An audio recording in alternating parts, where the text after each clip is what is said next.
Welcome friends. आप revision कर रहे होंगे।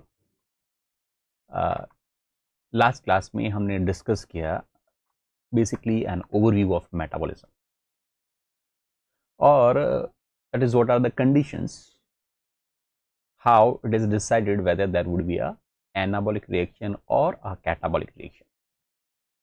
उसके साथ साथ we have also discussed that how glycolysis operates, glycolysis under aerobic condition क्या होगा, glycolysis under non anaerobic condition या एनारोबिक कंडीशन क्या होगा, that we have discussed. We have also studied the intrinsic regulation as well as extrinsic regulation of glycolysis. Now, in this session, we are going to study the important metabolic pathways related with a carbohydrate metabolism. First to go is a Krebs cycle or TCA cycle. We have already witnessed, हमने देख चुके हैं कि end product of the glycolysis is pyruvate under aerobic condition, and to enter into the citric acid cycle we need a 2 carbon compound referred to as acetyl coenzyme A. So after entering into mitochondria में enter होने के बाद this pyruvate should convert into acetyl coenzyme A so that it can enter into a citric acid cycle or a TCA cycle. TCA cycle या citric acid cycle में enter होने के लिए इसका acetyl coenzyme A में convert होना जरूरी है. So this is glycolysis. This is, you can say, this is glycolysis. This is a citric acid cycle. In between these two, there is a pyruvate processing, or we can say there is a linkage step during which the pyruvate, which is an end product of glycolysis, is converted to an acetyl coenzyme A, which is required to enter into TCA cycle. So that's why this step is referred to as linkage step. Coming to the important points about the linkage step. In linkage step, as already mentioned, pyruvate, which is a 3 carbon compound, is converted into a 2 carbon compound acetyl coenzyme A. So basically there is a decarboxylation, one carbon is being lost. Basically this linkage step is oxidative decarboxylation. तो उसको note down करें. This is the link, this is the net reaction, oxidative decarboxylation.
So what is happening is a 3 carbon compound, this diagram में represent कर रहा हूँ, आप भी note down कर लें. This is 3 carbon compound pyruvate which is converted to a 2 carbon acetyl coenzyme A, during which this carbon dioxide is liberated. ये carbon dioxide liberate हो रहा है. So अगर हम ग्लूकोज या पायरुवेट को चेस करते हुए चल रहे हैं तो we know that this particular position is a carbon number 1, this is carbon number 2 and this is carbon number 3 of phosphoglyceraldehyde. और अगर ग्लूकोज के हिसाब से बात करें तो this could be a position number you can say 4 और 5 और 3 और 4 of glucose. So this is third और fourth position of glucose which is basically decarboxylate, जो यहां पर अभी डी कार्बोक्सिलेट हो रहा है. Where now 3 carbon compound it has been decarboxylated और उस दौरान there is an addition of coenzyme A. So there is an addition of coenzyme A. coenzyme A यहां पर आकर ऐड हो रहा है. So this is basically linkage step is an oxidative decarboxylation step. This is oxidative decarboxylation step. अब oxidation से क्या फायदा होगा, तो ऑक्सीडेशन के दौरान NAD will convert to an NADH. So that would be the benefit. जब पायरुवेट का ऑक्सीडेशन होगा तो उस दौरान NAD इलेक्ट्रॉन या मोर एक्यूरेटली हाइड्राइड आयन को लेकर NADH में कन्वर्ट हो जाएगा. That is we have already discussed 2 electron plus H plus ion would be taken up by NAD and NAD could be converted to an NADH. So this is called as oxidative decarboxylation reaction. This reaction is carried out by an enzyme complex referred to as pyruvate dehydrogenase complex. Pyruvate dehydrogenase complex एक बहुत बड़ा large complex है जो कि mitochondria की matrix के अंदर present होता है. Okay, so moving little bit more detail about this pyruvate dehydrogenase complex. Pyruvate dehydrogenase complex एक मल्टी एंजाइम कॉम्प्लेक्स है जिसमें there are 3 different enzymes, 3 enzymes काम करते हैं. इन 3 एंजाइम्स के कॉम्प्लेक्स को हम पायरुवेट डीहाइड्रोजनेज कॉम्प्लेक्स कहते हैं. So 3 enzymes which are forming a pyruvate dehydrogenase complex include pyruvate dehydrogenase, dihydrolipoyl trans acetylase, second enzyme E2 कह सकते हैं हम. थर्ड एंजाइम जो यहां पर काम करेगा that is a dihydrolipoyl dehydrogenase. So these are 3 enzymes which are basically working in association to form a multi-enzyme complex.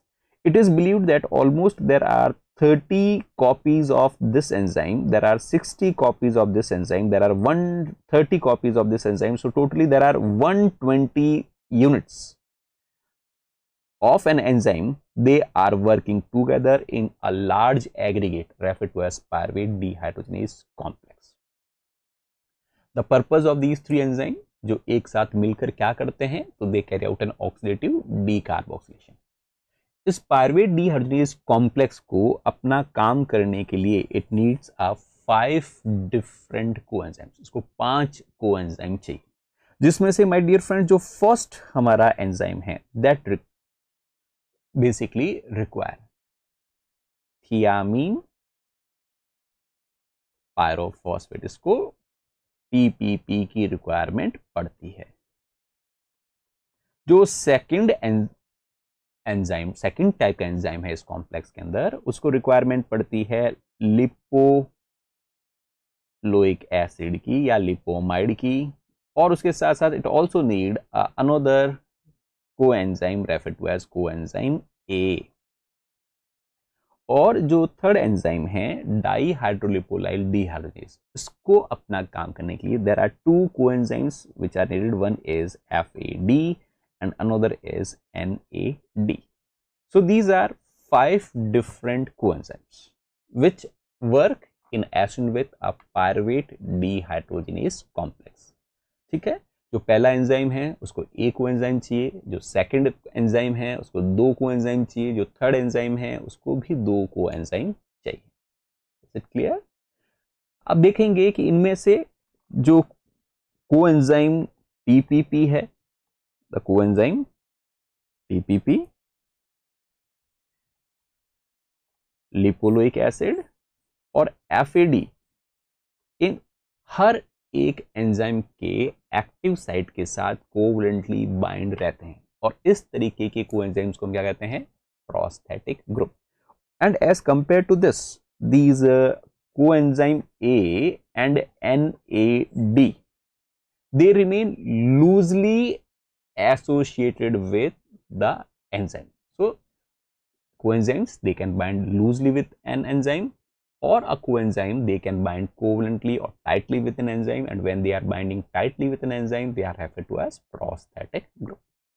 So exam में क्वेश्चन पूछा जा सकता है, a question may be asked in examination that out of these four which of the enzyme do not belong to a pyruvate dehydrogenase complex. तो ध्यान रखें, pyruvate dehydrogenase complex में pyruvate dehydrogenase काम करता है, डाईहाइड्रोलिपोलाइल ट्रांसएसिटाइलेज काम करता है, डाईहाइड्रोलिपोलाइल डीहाइड्रोजिनेज काम करता है. इसके अलावा वॉट एवर फोर्थ ऑप्शन दे रखा होगा, that is not an enzyme of pyruvate dehydrogenase complex. Another thing, you can also expect a question from this where you have to match the enzyme with its cofactor. That pyruvate dehydrogenase, it needs TPP, dihydrolipolyl transacetylase, which is transferring an acyl group, needs a lipoic acid and a coenzyme A. Last enzyme जो dehydrogenase है, that is dihydrolipolyl dehydrogenase, that needs an FAD and NAD. So moving to a little bit more detail about this enzyme mechanism. So it needs a 5 coenzymes. First enzyme को TPP, second enzyme को lipoamide and coenzyme A, third enzyme को FAD और NAD की requirement होती है. Moving to little bit more detail कि pyruvate dehydrogenase complex में ये जो 3 डिफरेंट एंजाइम्स हैं वह क्या काम करते हैं, what these 3 enzymes they do. So actually what happens is that we start with a pyruvate. This is a pyruvate which is a 3 carbon compound. This is pyruvate having a 3 carbon compound. First step is carried out by an E1 enzyme that is referred to as pyruvate dehydrogenase itself. Pyruvate dehydrogenase क्या करता है? Decarboxylation करता है. इस carbon dioxide को इस step के दौरान this carbon dioxide would be eliminated. This carbon dioxide would be eliminated. This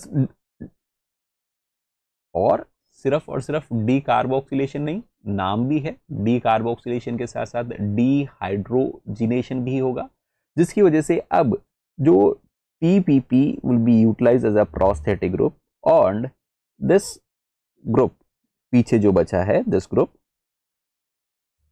CS3 C double bond O, the CS3 C double bond O group, it is now being transferred to thiamine pyrophosphate. So enzyme की active site के साथ ये attached है. So this is the first step, इसको note down करो. पहला step hydroxy ethyl TPP का formation.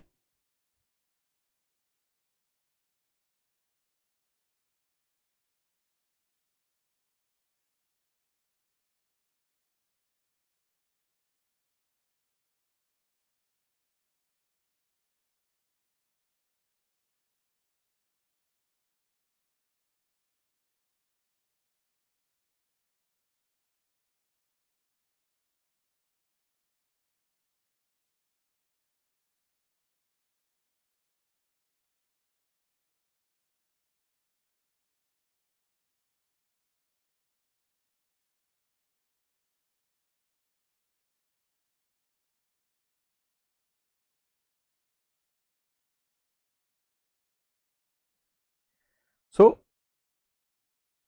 यहां तक आपने ड्रॉ किया, क्या हुआ कि जो पीछे 2 कार्बन का हाइड्रोक्सी इथाइल ग्रुप है वह टीपीपी पे ट्रांसफर किया गया. This is the first step. This is 2 things they are occurring together, that is a decarboxylation and a dehydrogenation reaction. In next step, the same hydroxy ethyl TPP, so पहला step decarboxylation हो गया.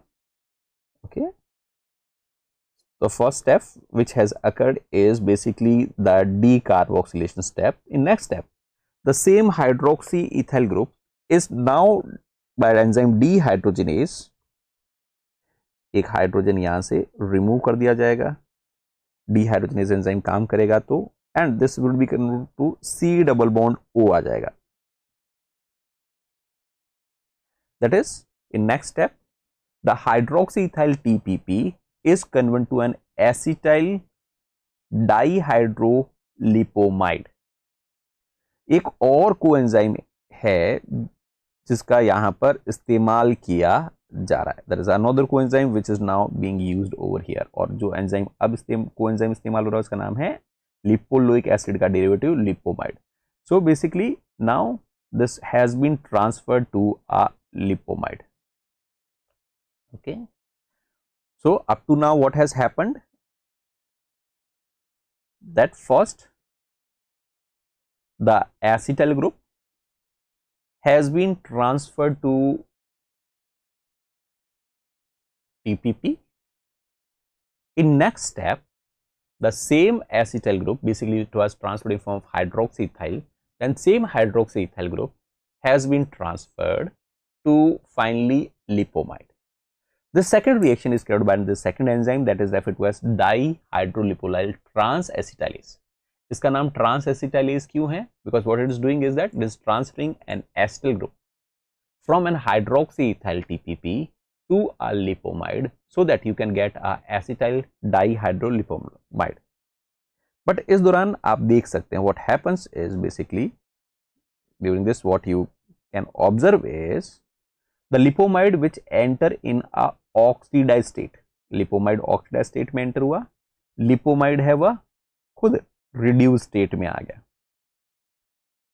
तो ये जो यहां पर हाइड्रोक्सीथाइल group reduced था वह एसिटाइल में कन्वर्ट हुआ, इसका मतलब वह ऑक्सीडाइज्ड फॉर्म में आ गया. तो हम ये कह रहे हैं ना, पायरुवेट की दो चीजें होती है, पायरुवेट का ऑक्सीडेशन और पायरुवेट का decarboxylation. So hydroxyethyl group it has been converted to an acetyl group.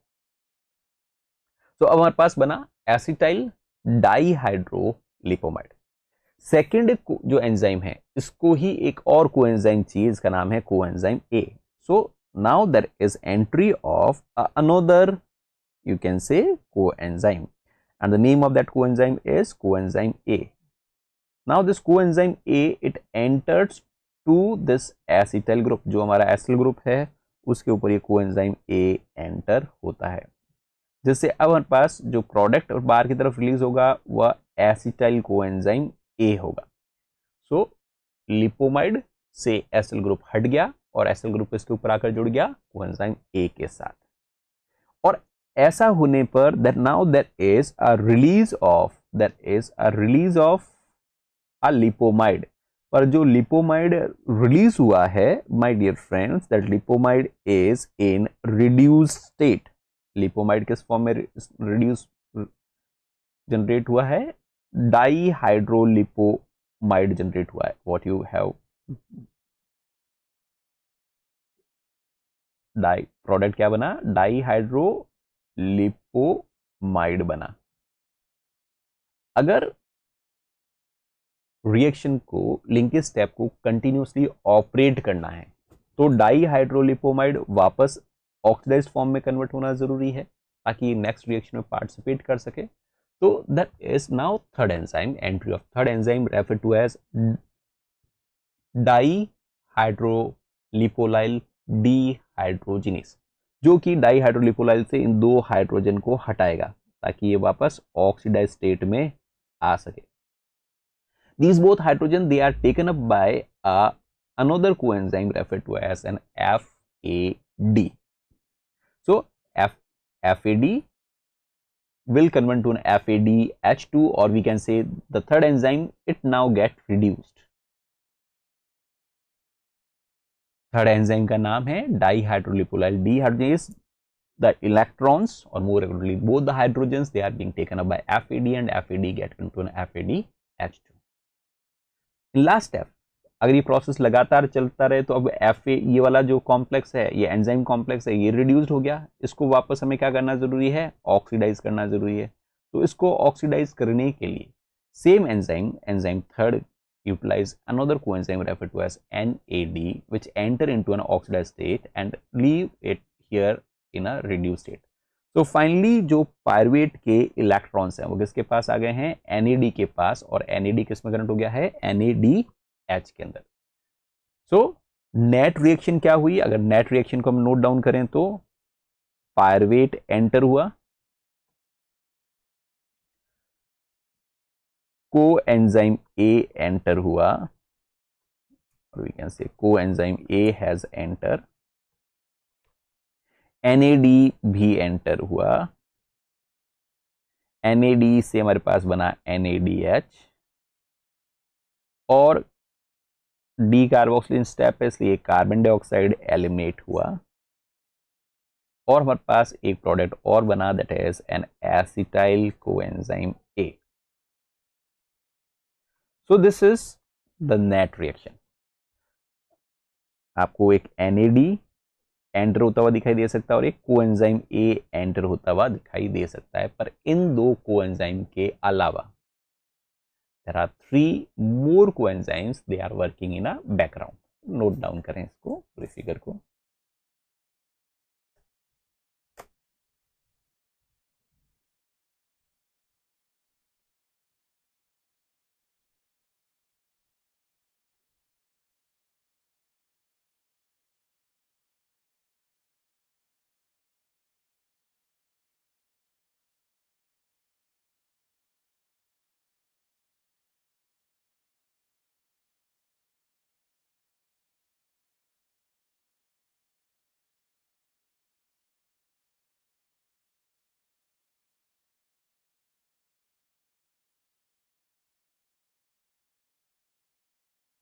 तो नोट डाउन किया.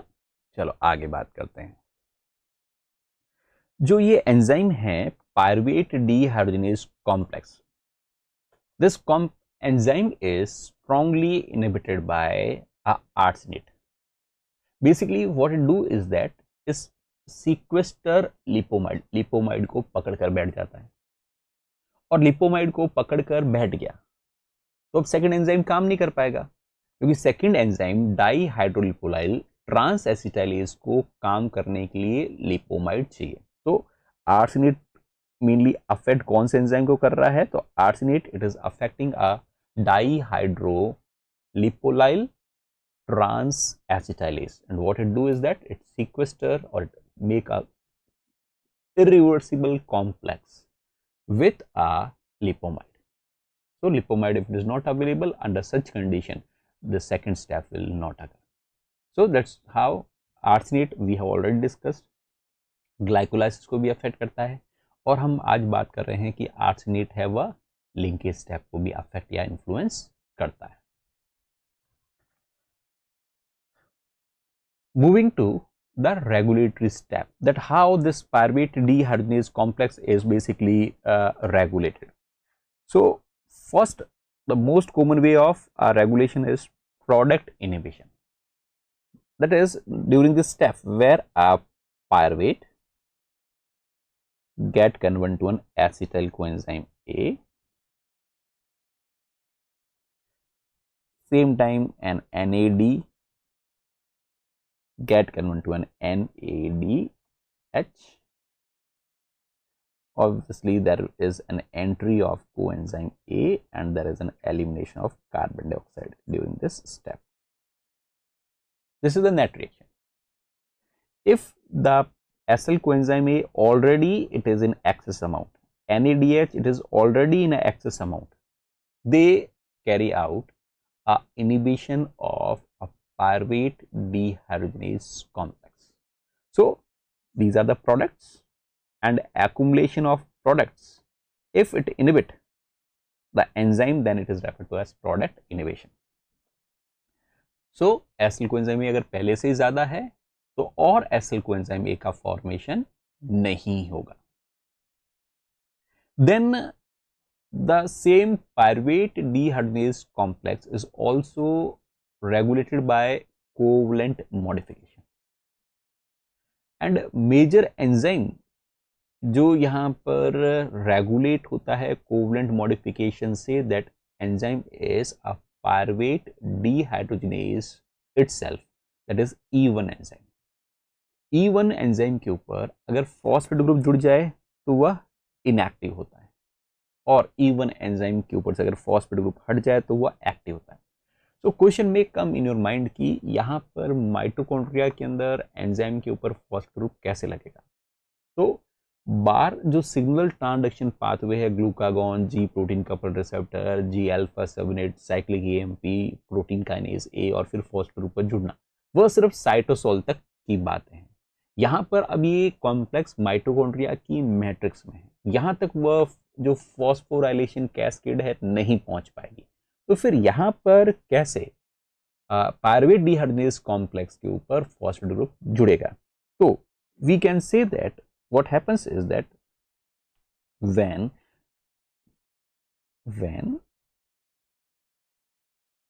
acetyl coenzyme A is more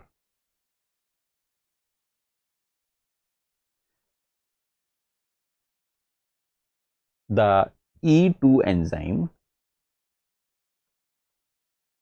remain acetylated। अगर पहले से एसिटिल कोएंजाइम में ज्यादा है तो जो E2 एंजाइम है यानी डाई हाइड्रोलिपोलाइल ट्रांसस्टाइलेज वो एसिटिल ग्रुप को कोएंजाइम में ट्रांसफर नहीं कर पाएगा क्योंकि पहले से कोएंजाइम में ज्यादा है। And when a E2 enzyme remain acetylated, what happens is N sensory kinase associated with E2 become active, वह एक्टिव हो जाता है। And if the kinase associated with E2 become active, under this scenario, my dear friend, what happens is that this kinase add phosphate group, kinase add phosphate group on E1 enzyme, जिससे E1 enzyme अपनी active form से कैसा हो जाएगा? Inactive हो जाएगा।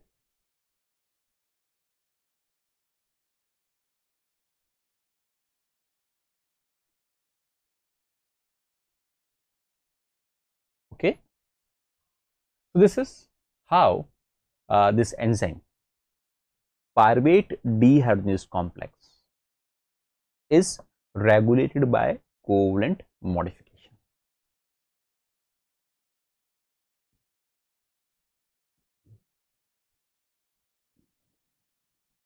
तो इसको नोट डाउन कर लिया कि how covalent modification occurs and pyruvate dehydrogenase complex activity is inhibited.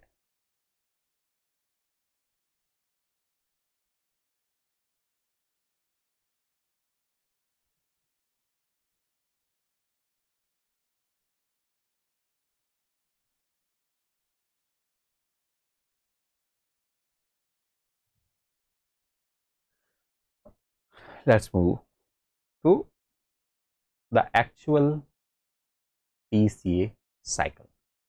TCA cycle also referred to as citric acid cycle or Krebs cycle। Citric acid cycle because the first stable compound which is formed in this cycle is citric acid. That's why it is called as citric acid cycle. Citric acid is a tricarboxylic acid, means it is a molecule with a 3-carboxylic group. That's why this is also referred to as TCA cycle. It was first time identified and by Krebs. That's why it is also referred to as Krebs cycle.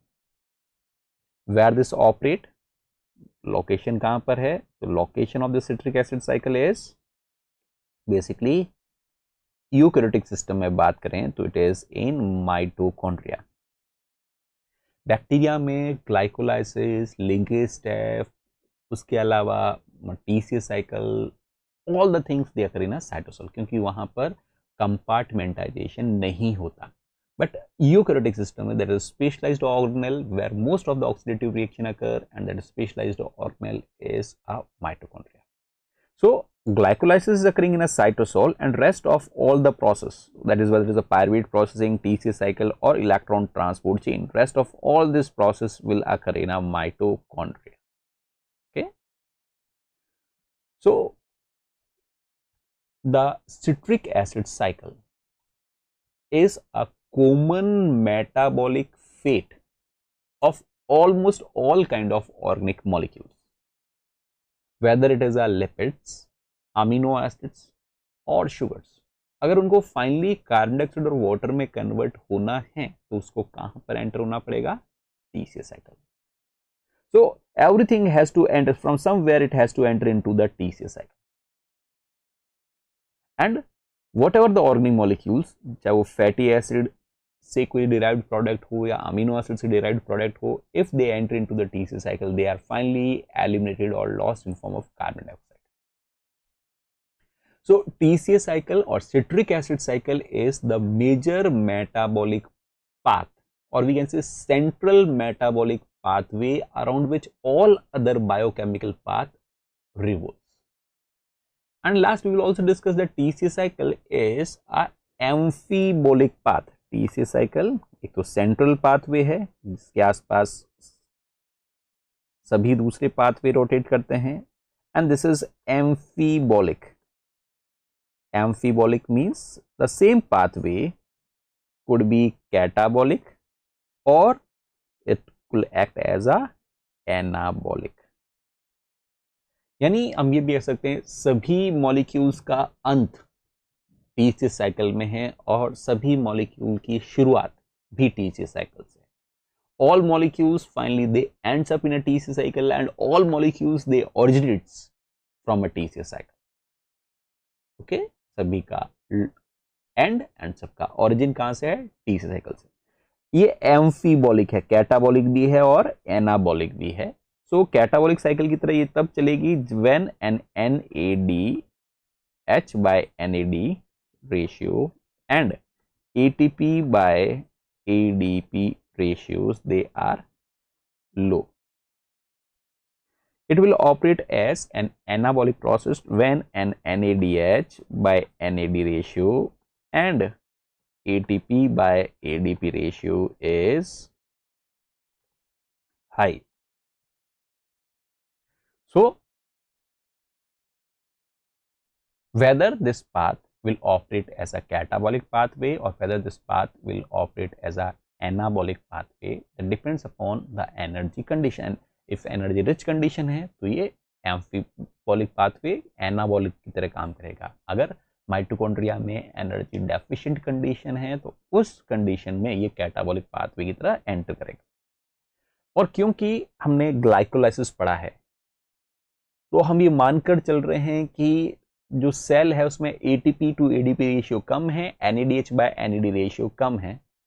Same condition is also prevailing in mitochondria, क्योंकि अगर ATP ADP ratio ज्यादा होता, NADH NAD ratio ज्यादा होता तो glycolysis ही नहीं होती, क्योंकि glycolysis also regulated by ATP by ADP ratio. So glycolysis अगर ऑपरेट हो रही है साइटोसोल में तो इससे हम अज्यूम कर सकते हैं कि mitochondria is in ATP lesser energy rich state. क्योंकि माइटोकॉन्ड्रिया अगर हाई एनर्जी स्टेट होता तो ग्लाइकोलाइसिस की जरूरत पड़ती नहीं है, क्योंकि मेजर जो एनर्जी जनरेट होती है ATP की that is derived from mitochondria and that's why mitochondria is also referred to as powerhouse of cell.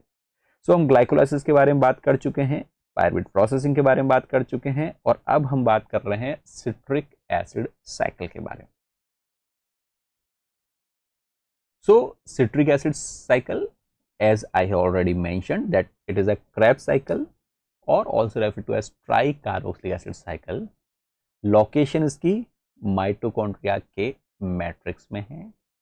ये एम्फीबोलिक इन नेचर है, that when ATP to ADP ratio and NADH by NADP ratio is low, it act as catabolic pathway. ये ratio जब high हो तो उन्हें anabolic pathway कहा जाएगा. तो अगर आपने नोट डाउन नहीं किया तो इन पॉइंट्स को भी आप नोट डाउन कर लें.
Then moving further,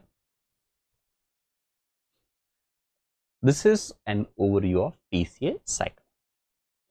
In TCA cycle, what you will find is there would be an entry of acyl coenzyme A. It will, which is 2 carbon compound. It will add up with a 4 carbon compound oxaloacetate. The first compound which would be formed would be of 6 carbon, that is citrate. The enzyme would be citrate synthase. In next step, the citrate is converted reversibly into an isocitrate. Isocitrate would be converted into an alpha ketoglutarate. Alpha ketoglutarate would be converted to succinyl coenzyme A. Succinyl coenzyme A will be converted to succinate. Succinate will convert to fumarate. Fumarate will convert to a malate, and malate would be again converted into a oxaloacetate. In this complete cycle, all enzymes are located in mitochondrial matrix. जितने भी enzyme हैं वह mitochondria के matrix में localized है, except succinate dehydrogenase which is inner membrane enzyme, जो mitochondria की inner membrane का एंजाइम. इस पूरे पाथ के दौरान there is an entry of 2 carbon compound acyl coenzyme A. एक एसिटाइल कोएंजाइम ए एंटर होता है जो कि 2 कार्बन का है, और 2 carbon dioxide is eliminated. 1 carbon dioxide over here and another carbon dioxide is released over here. 2 carbon dioxide is eliminated. Even the first step के दौरान coenzyme A है वह release हो जाएगा. Coenzyme A would be released, and during this particular process, what you'll find is that would be production of when one acyl coenzyme A it enters, that would be production of 3 NADH, 1 FADH2 and 1 GTP. That would be the benefit side. You can see that this is the step where you are getting a GTP.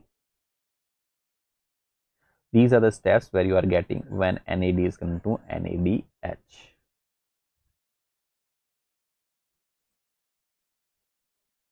And there is one step where you are also getting an FADH2.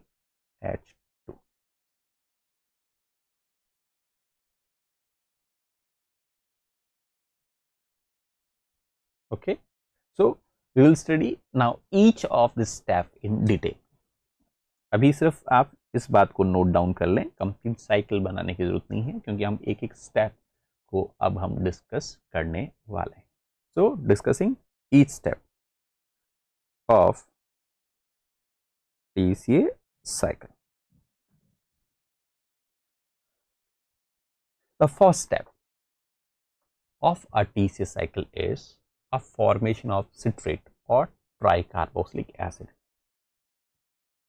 What happens is that we are having CH3 C double bond O, and there is a coenzyme A which is associated with this. This is acetyl coenzyme A. This is acetyl coenzyme A. It add with a 4 carbon compound oxaloacetate. Let's say this is a 4 carbon compound. This is oxalo group, and CH2CO minus is acetate. This is oxalo acetate. So अगर जहां पर keto group है वहां पर अगर आप amino group को add कर दो तो ये अमीनो एसिड एस्पार्टेट बन जाएगा. तो एस्पार्टेट की साइड चेन में क्या है, तो एस्पार्टेट की साइड चेन में CH2CO माइनस है. ओके, इसको नोट डाउन करो आप.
So this is happening.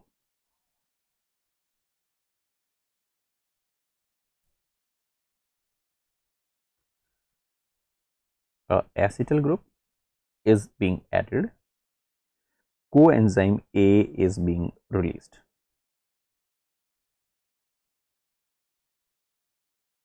So acetyl coenzyme A plus oxaloacetate form a 6-carbon compound referred to as citrate.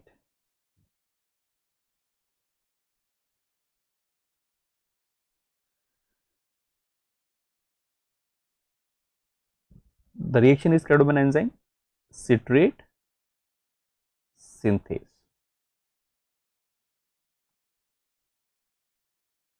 इस स्टेप के दौरान the free energy change is very large negative, almost around minus 7.8 kilocalorie per mole. In other words, this reaction is irreversible. ये reaction वापस backward direction में operate नहीं हो पाएगी because the free energy change is very large negative under biological conditions.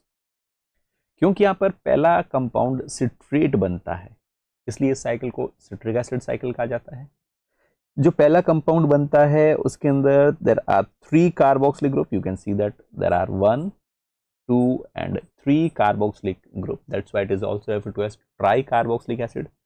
So oxaloacetate डाइकार्बोक्सिलेट था. डाइकार्बोक्सिलेट को ट्राइकार्बोक्सिलेट में convert करने के लिए एक कार्बोक्सिल ग्रुप और लिया गया और एक कार्बोक्सिल ग्रुप और कहां से लिया गया? That has been taken from a acetyl. Okay, clear? So this is the first step catalyzed by an enzyme citrate synthase.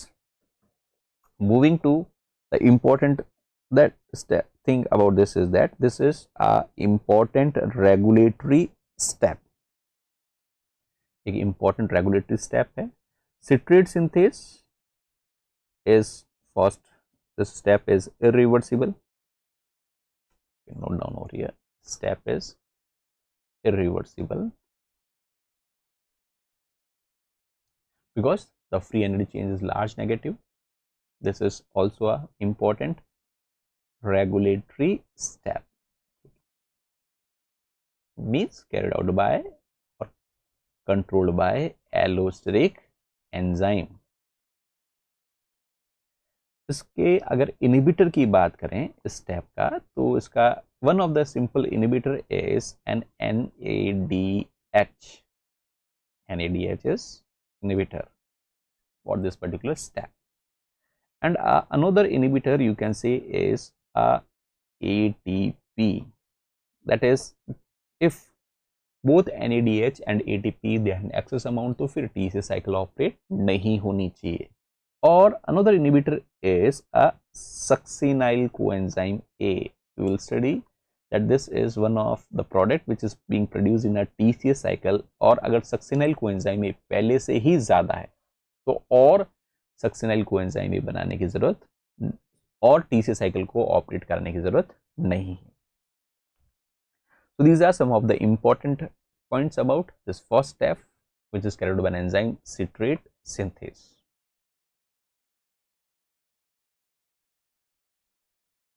Then citrate जो कि माइटोकॉन्ड्रिया के मैट्रिक्स में बन रहा है, पर अगर सिट्रेट माइटोकॉन्ड्रिया में एक्युमुलेट होना शुरू हो जाए, और ऑब्वियसली एक्युमुलेट तब होगा जब TCA साइकिल नहीं चल रही. TCA साइकिल कब नहीं चलेगी? जब ATP to ADP रेशियो ज्यादा हो, NADH by NAD रेशियो ज्यादा हो. उस कंडीशन में ये सिट्रेट माइटोकॉन्ड्रिया से निकलकर बार साइटोसोल में आ जाएगा. And the presence of a citrate in a cytosol represents that the mitochondria is in energy rich state. उस कंडीशन में फिर साइटोसोल के अंदर भी कैटाबॉलिक पाथवे नहीं होने चाहिए. इसलिए जैसे सिट्रेट बार साइटोसोल में आता है उस कंडीशन के अंदर ग्लाइकोलाइसिस रुक जाती है. ग्लाइकोलाइसिस कैसे रुक जाती है, तो सिट्रेट बार आकर किस एंजाइम को इनहिबिट करता है, हम कल डिटेल में बात कर चुके हैं। It inhibit the enzyme फॉस्फोफ्रक्टोकाइनेज 1। जो सिट्रेट बार आया साइटोसोल के वह कैटाबॉलिक पाथवे को तो रोकता है, वही सिट्रेट एनाबॉलिक पाथवे को, जैसे कि फैटी एसिड बायोसिंथेसिस को, वह एक्टिवेट कराता है by activating an important enzyme referred to as acetyl coenzyme A carboxylase. So citrate in cytosol, अगर सिट्रेट साइटोसोल में है, it inhibit phosphofructokinase 1 that is glycolysis and activate acetyl coenzyme A carboxylase। और हमने तो ये भी पढ़ा था सिर्फ phosphofructokinase 1 को ही नहीं, PFK1 and PFK2 both are basically inhibited by citrate so that glycolysis operate नहीं होनी। जो सिट्रेट सिंथेज एंजाइम है ये खुद हम कह रहे हैं एक तो प्रोडक्ट इनहिबिशन होगा, सिट्रेट से इनहिबिट होगा ही होगा, that would be a product inhibition. If citrate is in excess, it is going to inhibit itself. And another besides citrate, it is inhibited by ATP, it is also inhibited by NADH, and it is also inhibited by succinyl coenzyme A।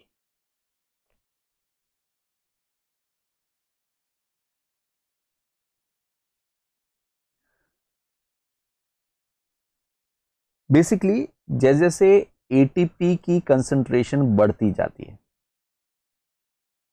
तो citrate synthase जो enzyme है उसकी affinity acyl coenzyme ए के लिए कम होती जाती है। Citrate synthase enzyme के ऊपर एटीपी जैसे ही एलोस्टिकली आकर बाइंड होता है, सिट्रेट सिंथेस की केएम वैल्यू इंक्रीज हो जाती है। केएम वैल्यू इंक्रीज होने का मतलब एफिनिटी डिक्रीज हो जाती है। और किसके लिए, तो एसिल कोएंजाइम ए के लिए, ताकि और ज्यादा acyl coenzyme A plus oxoacid citrate में कन्वर्ट ना हो।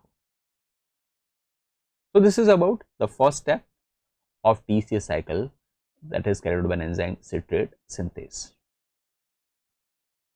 Now second step is comparatively very easy, where simply there is an isomerization of citrate to an acetate, and this is a reversible step। ये reversible भी है और comparatively easy भी है। What happens is that this is, let's say, our citrate,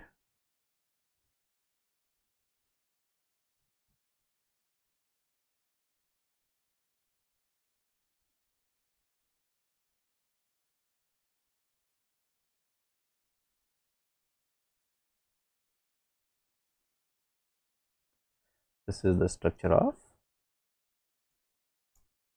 citrate tricarboxylic acid। This is converted towards isomeric form।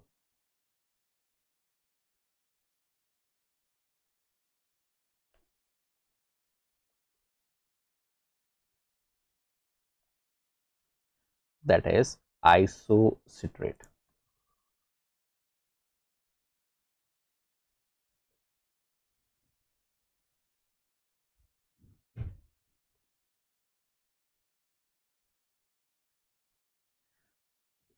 Step is reversible, could operate in both the directions। What you can see is only the position of OH group has changed। OH group has been changed। अगर हम यहां से नॉमेनक्लेट करें कि this is an alpha carbon, this is beta carbon, the OH group which was present on the beta position, the same OH group, it is being transferred to a alpha position। बाकी तो ये valency को adjust जरूर करें, उसका मैं इतना ज़्यादा ध्यान नहीं रख रहा हूँ। बाकी यहाँ पर ये H इस तरीके से वैलेंसी एडजस्ट हो जाएगी। So this is the structure of citrate, and this is where OH group is on beta position. This is the structure of isocitrate. This reaction, my dear friend, is carried out by an enzyme aconitase. The name of enzyme जो इस reaction को carry out कराता है, that is an aconitase. And it is believed that aconitase carries a two-step reaction. That is, first a citrate is converted into a cis aconitase, and in next step the cis aconitase is being converted to an isocitrate. It's a two-step process. In between there is some unstable intermediate referred to as cis aconitase. This step is reversible. This is not regulatory. You can note down that irreversible inhibitor of aconitase is fluoroacetate,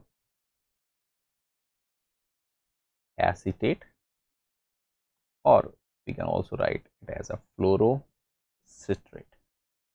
These are the irreversible inhibitor. So irreversible inhibitor is fluorocitrate. So what happens is basically is, if a fluoroacetate is present, this fluoroacetate may add up with an oxaloacetate and may convert into a fluorocitrate. And once a fluorocitrate has been found, fluorocitrate now inhibit the enzyme aconitase.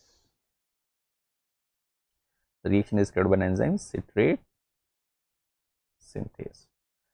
पर जो enzyme inhibit होता है वो citrate synthase नहीं होता है. The enzyme जो inhibit होता है that is basically an aconitase. So you can, that's why say that inhibitor is fluoroacetate या fluorocitrate कहें, एक ही बात है, क्योंकि fluoroacetate ही आगे चलकर fluoroacetate ही आगे चलकर fluorocitrate में कन्वर्ट होता है.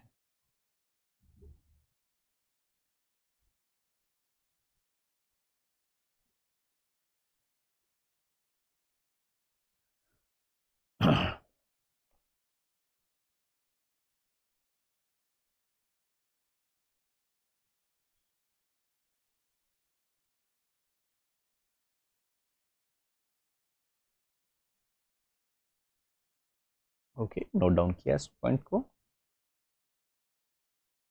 Then moving further, next step, which is again irreversible and regulatory step, where now isocitrate would be converted into a alpha ketoglutarate.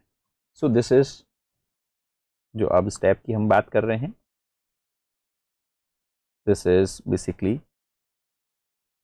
again irreversible step.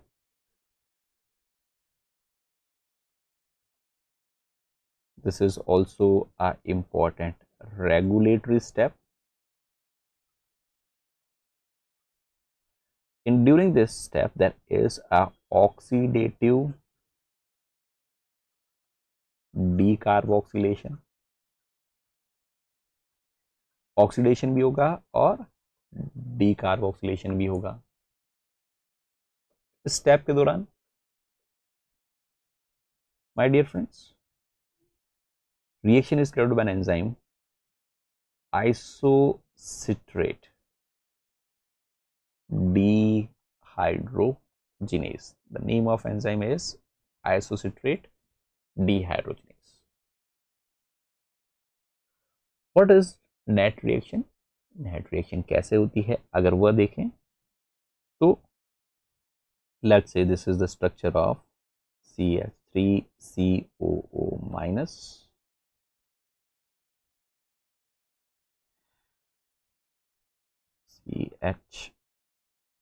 CHCOO minus COH COO minus. This is the structure, as we have already mentioned, is of isocitrate. That is a oxidative decarboxylation.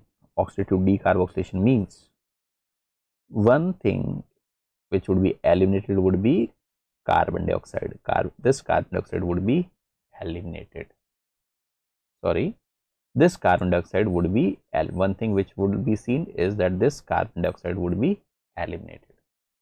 The middle carbon dioxide, it would be eliminated, and since it is a dehydrogenation reaction as well as, so these two hydrogen will also be eliminated.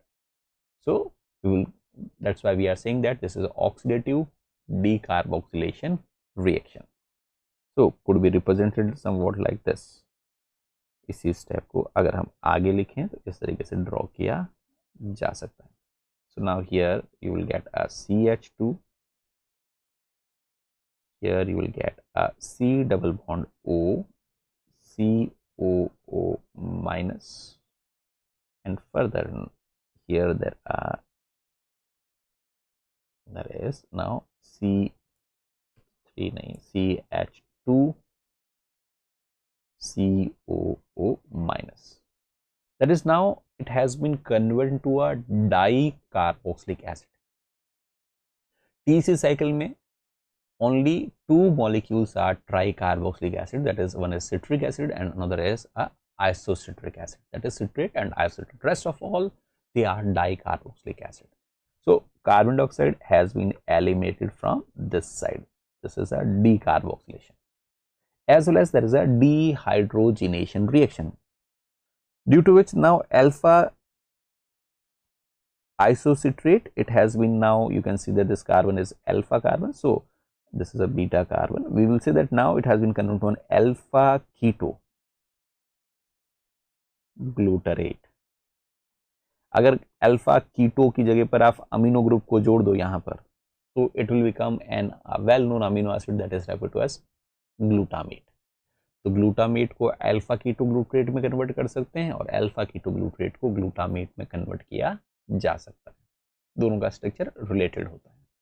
This reaction is carried out by an enzyme isocitrate dehydrogenase. So isocitrate is being converted to an alpha ketoglutarate by an enzyme isocitrate dehydrogenase, as well as there is an elimination of carbon dioxide. Carbon dioxide है वह eliminate होगा.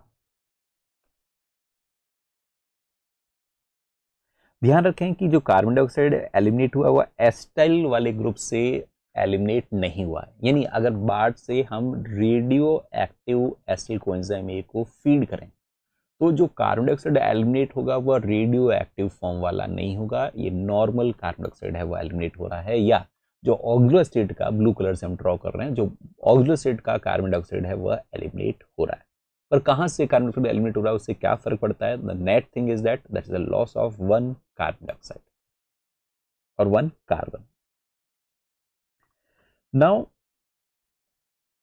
this enzyme isocitrate dehydrogenase, as already mentioned, it is a regulatory enzyme, and if it is a regulatory enzyme, तो कोई ना कोई तो इसका inhibitor होना चाहिए. So, the enzyme isocitrate dehydrogenase, they are inhibited by NADH and ATP. As well as this is the inhibitors and the as well as activator for this step. अगर हम acetate dehydrogenase के activator की बात करें तो ADP इसको activate करने का काम करता है. So again we can say that ATP to ADP ratio decides whether a TC cycle will operate or not. TC cycle will operate as a catabolic pathway or not. So what we have studied up to now, उसको वापस एक बार summarise करें कि हमने कहा कि oxaloacetate plus acetyl coenzyme A, acetyl coenzyme A मिलकर citrate बनाते हैं, जो कि रिवर्सिबल स्टेप है. Citrate could be converted to an isocitrate, and in next step isocitrate could be converted into a alpha ketoglutarate. अगर mitochondria में ATP to ADP ratio high हो, NADH by NAD ratio high हो, तो उस condition में ये step भी नहीं होगी, ये स्टेप भी नहीं होगी। और अगर ये स्टेप्स नहीं हुई तो जो एक्सेस आइसोसिट्रेट है वह भी सिट्रेट में कन्वर्ट हो सकता है। और सिट्रेट अगर थोड़ा बहुत भी एक्युमुलेट हुआ तो कल हम बात कर चुके हैं, ये माइटोकॉन्ड्रिया की इनर मेम्ब्रेन को क्रॉस कर कर माइटोकॉन्ड्रिया की इनर मेम्ब्रेन को क्रॉस कर कर ये बाहर आ जाएगा साइटोसोल में। और साइटोसोल में सिट्रेट बाहर आने का मतलब है that it will inhibit catabolic pathway and will activate anabolic pathways. Got it? पर ऐसा तब होगा जब ATP ADP रेशियो हाई हो या NADH by NAD ratio high हो। इसको नोट डाउन करें आप।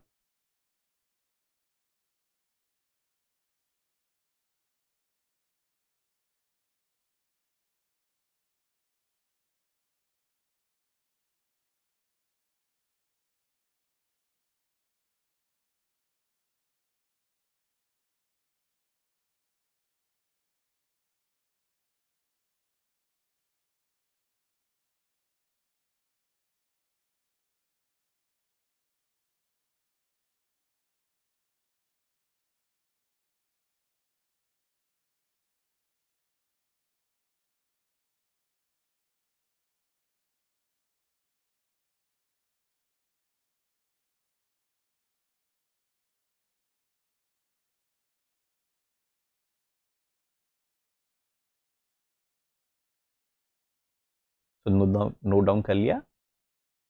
Let's move to the next step. So in this step what has happened is 6 carbon compound has been converted to a 5 carbon. Step 4 is again an oxidative decarboxylation step. This is the last irreversible and regulatory step in TCA cycle. So conversion of alpha ketoglutarate to succinyl coenzyme A by an enzyme referred to as alpha ketoglutarate dehydrogenase complex. So you can say that this is again irreversible step. This is again an important regulatory step as well. ये important regulatory step भी. It means it is catalyzed by allosteric enzyme. और उस एलोस्टिक enzyme का नाम क्या है पूछा जाए तो it is an alpha keto glutarate dehydrogenase complex. और इस alpha keto glutarate dehydrogenase complex को अपना काम करने के लिए भी 3 तरीके के एंजाइम्स यहां पर काम करते हैं और 5 कोएंजाइम्स चाहिए। The mechanism is almost similar what we have studied in pyruvate dehydrogenase complex. 3 enzyme कौन कौन से काम करते हैं तो एक तो अल्फा कीटो ग्लूटरेट डीहाइड्रोजिनेज खुद, दूसरा जो एंजाइम यहां पर काम करता है उसका नाम है dihydro लिपोलाइल trans acylase, third enzyme जो यहां पर काम करता है उसका नाम है dihydro लिपोलाइल dehydrogenase. So this is a, you can say, multi enzyme complex which has a 3 different enzymes. Multi enzyme complex है जिसमें देयर आर 3 डिफरेंट एंजाइम्स मिलकर काम करते हैं। इस स्टेप के दौरान 5 कोएंजाइम्स चाहिए, पहले को टीपीपी चाहिए। कोएंजाइम्स की बात करें तो again there are 5 coenzymes namely TPP. Second enzyme को चाहिए लिपोमाइड और कोएंजाइम ए। थर्ड को चाहिए NAD and FAD.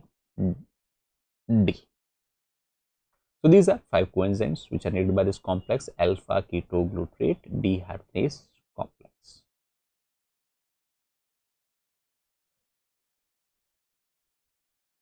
Again, the same thing is that there is a product inhibition by succinyl coenzyme A and NADH. बिल्कुल जैसा pyruvate dehydrogenase complex काम कर रहा था उसके बारे में बातें थी, वही सारी बातें, all those things they are even applicable for alpha ketoglutarate dehydrogenase complex. Pyruvate dehydrogenase complex के अंदर पायरुवेट जो कि 3 कार्बन का कीटो एसिड था that was being converted to 2 carbon coenzyme A, acyl coenzyme A. यहाँ पर कोई 5 कार्बन का कीटो एसिड है that would be converted to 4 carbon coenzyme A, that is it would be converted to a alpha ketoglutarate to a succinyl coenzyme A. Diagrammatically देखें what is happening. So these are the carbons taken from a acetyl group और ये पीछे बचा हुआ हिस्सा जो हम अब तक आगे लेकर चल रहे हैं।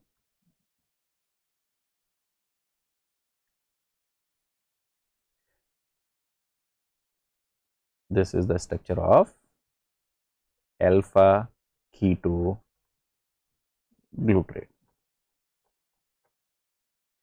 and we are saying that this is the step where there is a oxidative decarboxylation। यहाँ पर भी ऑक्सीडेटिव डीकार्बोक्सिलेशन देखने को मिलेगा। Now this time there would be an elimination of this particular carbon dioxide। ये कार्बन डाइऑक्साइड यहाँ से eliminate हो जाएगा और इस कार्बन डाइऑक्साइड वाली जगह पर एक कोएंजाइम ए आकर जुड़ जाएगा जिसकी वजह से now you will get a succinyl coenzyme A. So जैसे ये रिएक्शन कैटलाइज होगी you will get a structure which would be somewhat like this।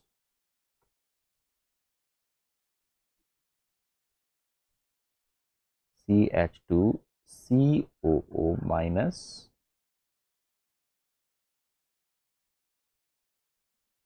CH2C double bond O और यहाँ पर अब डीकार्बोक्सिलेशन होने के बाद आकर एसोसिएट हो गया है कोएंजाइम ए।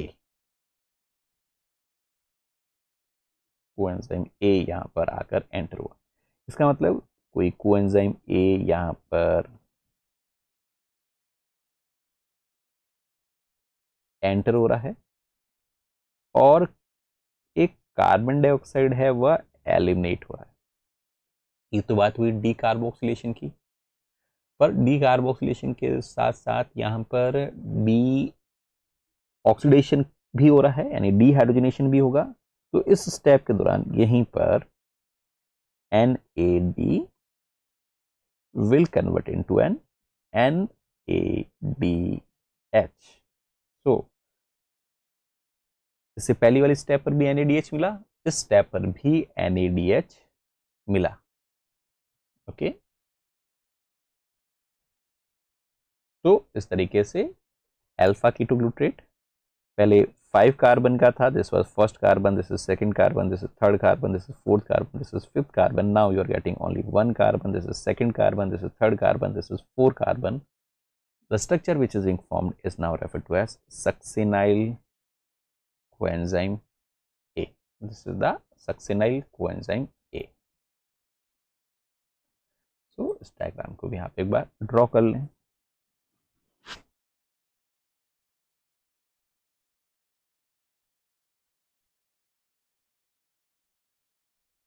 आप नोट डाउन करें कि जो इस बार भी कार्बन डाइऑक्साइड जो एलिमिनेट हुआ है वह ऑक्सलो एस्टेट वाला हुआ है. दोनों ही कार्बन जो एसिल ग्रुप से ऐड हुए हैं, अगर वो रेडियो एक्टिव थे तो first round of TC cycle होने पर कहीं से रेडियो एक्टिव कार्बन एलिमिनेट नहीं होगा. जो भी कार्बन एलिमिनेट हो रहे हैं, these are basically the carbon derived from oxaloacetate part. But दो कार्बन एलिमिनेट तो हो चुके हैं, दो कार्बन का एसिल कोएंजाइम में एंटर करने पर.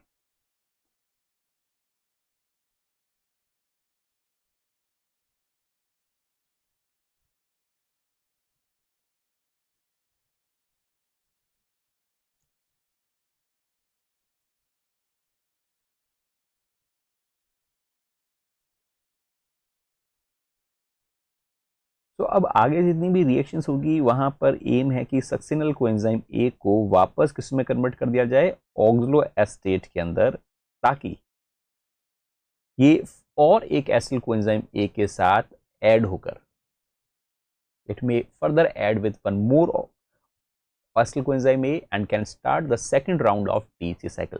तो आगे की अब जितनी भी रिएक्शंस हैं वो सारी की सारी रिवर्सिबल है और उनमें से कोई भी स्टेप रेगुलेटरी नहीं है. Rest of all the reactions, they are reversible and none of them is basically a regulatory step.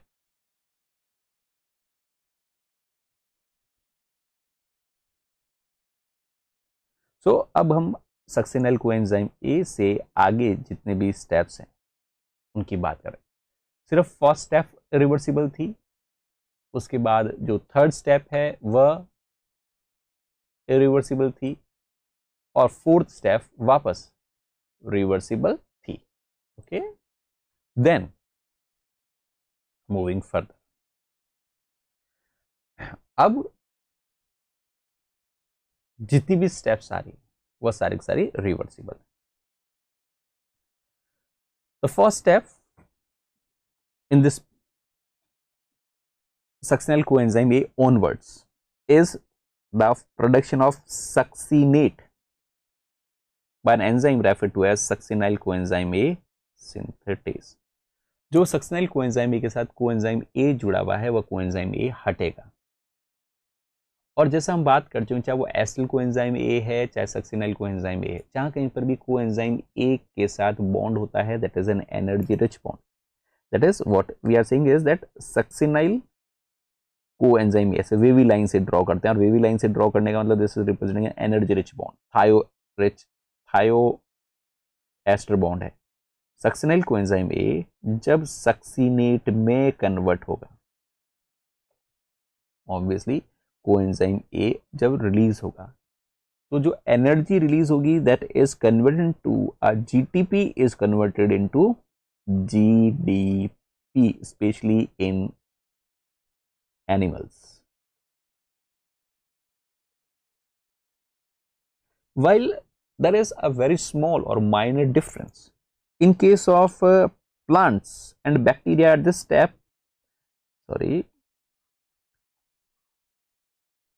in bacteria and plants there is a minor difference at this step, and ADP is being converted to an ATP. So there is a production of a GDP into GTP in animals, while ADP to ATP in plants as well as various bacteria. So this is the step, we can say this is the only step in TCA cycle where there is oxidative phosphorylation. Where there is a substrate level phosphorylation. Where there is a substrate level phosphorylation. इस step को छोड़कर बाकी सब जगहों पर या तो NADH बनता है या FADH2 बनता है, जिससे भी ATP बनाया जा सकता है, जिसको हम लास्ट में डिस्कस करेंगे. but that is by another mechanism referred to as oxidative phosphorylation. यहाँ पर there is a substrate level phosphorylation. The reaction is catalyzed by an enzyme referred to as succinyl coenzyme A synthetase. So diagrammatically देखें what is happening. So this is the structure CH2COO minus. These are the two carbon which were added from acetyl coenzyme A. acetyl coenzyme से ये दो carbon आए थे. बाकी के structure में कुछ इस तरीके का स्ट्रक्चर बन चुका हमारा CH2 C double bond O और यहाँ पर जुड़ा हुआ है एनर्जी रिच बॉन्ड के साथ coenzyme A. This is the structure of succinyl coenzyme A. And next diagrammatic representation very simple, that is CH2 COO minus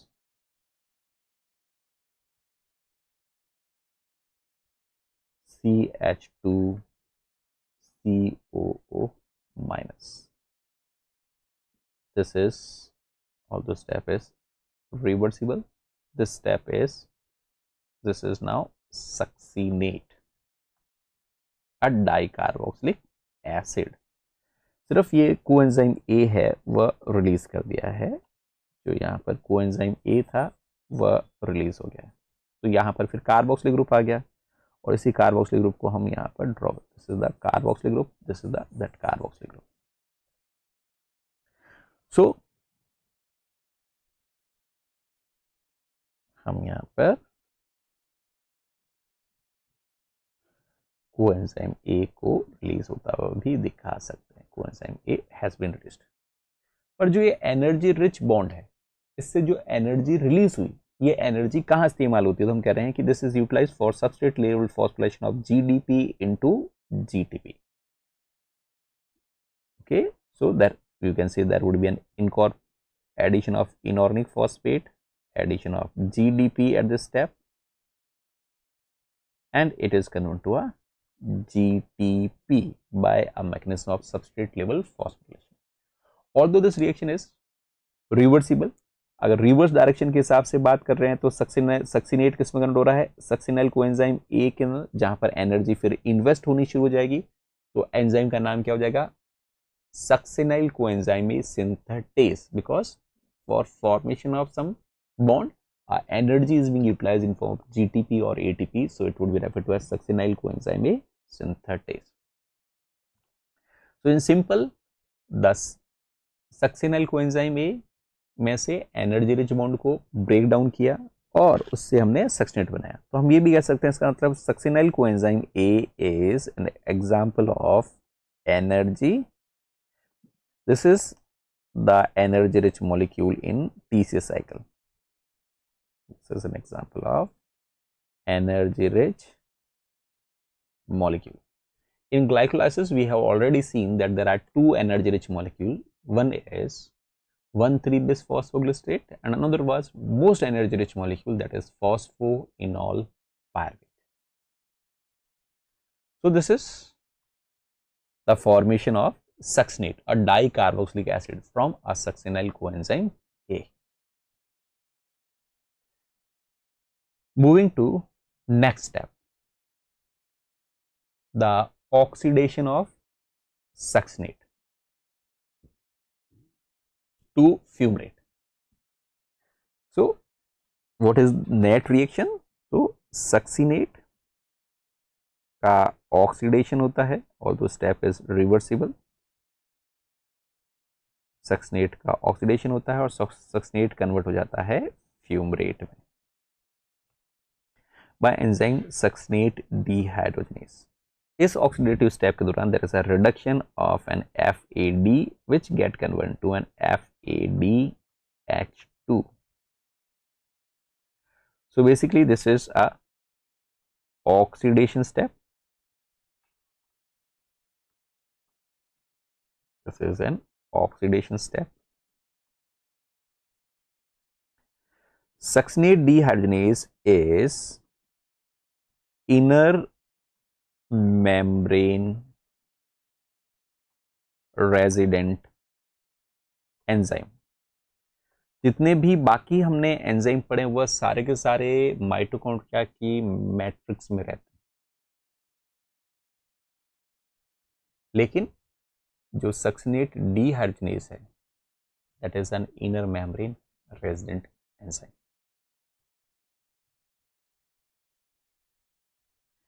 Then another important thing about this is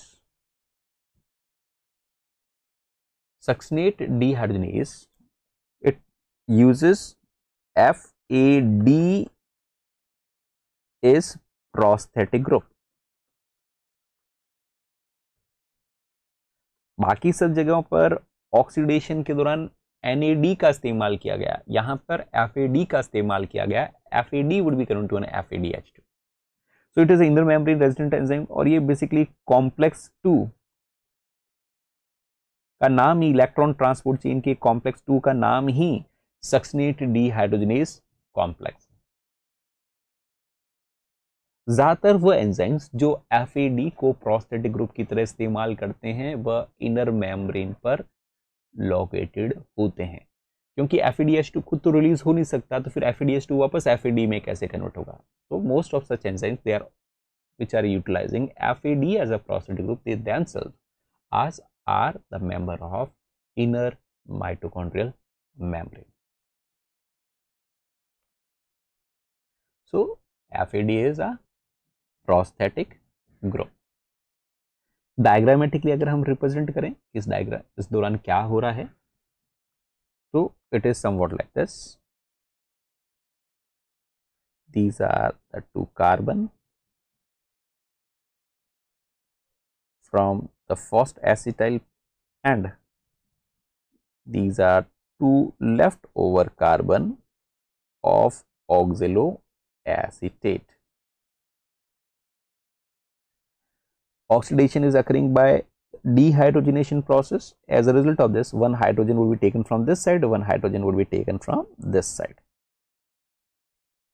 Although the reaction is reversible, it could operate in both the direction. Reaction is carried out by an enzyme succinate dehydrogenase and you will get a molecule somewhat like this. यहाँ पर CHCO minus हो जाएगा, अब यहाँ पर double bond आ जाएगा and यहाँ पर वापस CHCOO माइनस. तो डीहाइड्रोजनेशन हुआ है. Dehydrogenation has been carried out by succinate dehydrogenase. FAD has been converted to an FADH2. Both the hydrogens they have been accepted by FAD. NAD अगर hydride ion को accept करता है तो FAD जो electron को receive करता है that is incomplete hydrogen atom. So result is the succinate has been converted to a fumarate. Succinate किसमें कन्वर्ट हो गया? फ्यूमरेट. आप देख सकते हैं जो फर्स्ट राउंड के अंदर एसिटिल कोएंजाइम ए के 2 कार्बन ऐड हुए थे वो अभी भी है, रेडियो एक्टिविटी फर्स्ट साइकिल के अंदर एलिमिनेट नहीं होती. अगर फर्स्ट साइकिल के अंदर रेडियो एक्टिव अगर एसिटिल कोएंजाइम ए को ऐड करें तो first round of TC cycle में कहीं पर भी रेडियो एक्टिव कार्बन नहीं आता. सिर्फ याद रखें सेकंड साइकिल में 50% रेडियो एक्टिविटी आएगी, थर्ड साइकिल में वापस रेडियो एक्टिविटी नहीं आएगी, फोर्थ साइकिल में अब जो सेकंड वाला रेडियो एक्टिव कार्बन है वह भी एलिमिनेट होगा. पूरा आप स्ट्रक्चर को ट्रेस करें तो समझ में आएगा, पर सिर्फ याद रख सकते हैं कि फर्स्ट राउंड में if you feed a radioactive acetyl coenzyme A to the TC cycle during the first cycle no radioactive carbon dioxide would be eliminated. In second cycle out of 2 1 carbon would be eliminated. In third cycle again there would be no radioactive carbon. fourth जो round होगा TC cycle का उस दौरान जो पीछे एक radioactive carbon बचा है वह अब एलिमिनेट होगा. तो succinate it has been converted to a fumarate. Moving further, that is the formation of malate by an enzyme fumarase. So there is an enzyme referred to as fumarase what it do is it carries out an hydration of a fumarate, due to which there is an formation of a hydroxy dicarboxylic acid referred to as malate. So हमारे पास fumarate है, fumarate के साथ water का addition होगा, although step reversible है, and it would be converted into a malate. Step is reversible, could operate in both the direction. Reaction is carried out by fumarase. Fumarase belong to a family of lyase, यानी अगर mallet fumarate में convert हो रहा है तो water वहां से लाइस हो रहा है. स्ट्रक्चरल पॉइंट ऑफ व्यू से देखें तो व्हाट इज बेसिकली हैपनिंग, ये हमारे पास CH2COO माइनस है, सॉरी CHCO माइनस है, और इधर की तरफ वापस CHCOO minus. This is the structure of fumarate, and what we are saying is that there is an addition of water molecule. Let's say this is a water molecule जिसको हमें इसके साथ ऐड करना है. The reaction could be represented somewhat like this. reaction को कुछ इस तरीके से हम represent कर सकते हैं.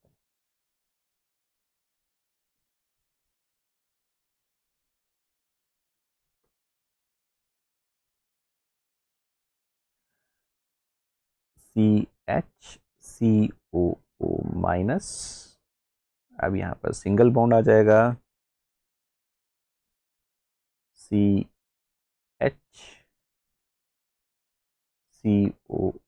minus, one more H would be taken from water at this place, and one OH group would be added at this place.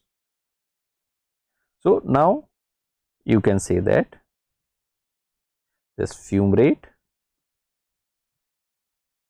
has been hydrated and converted into malate.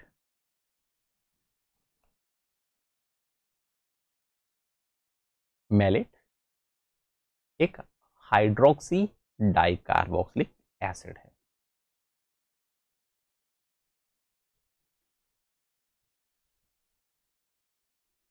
उस स्ट्रक्चर को आप draw कर लें एक बार.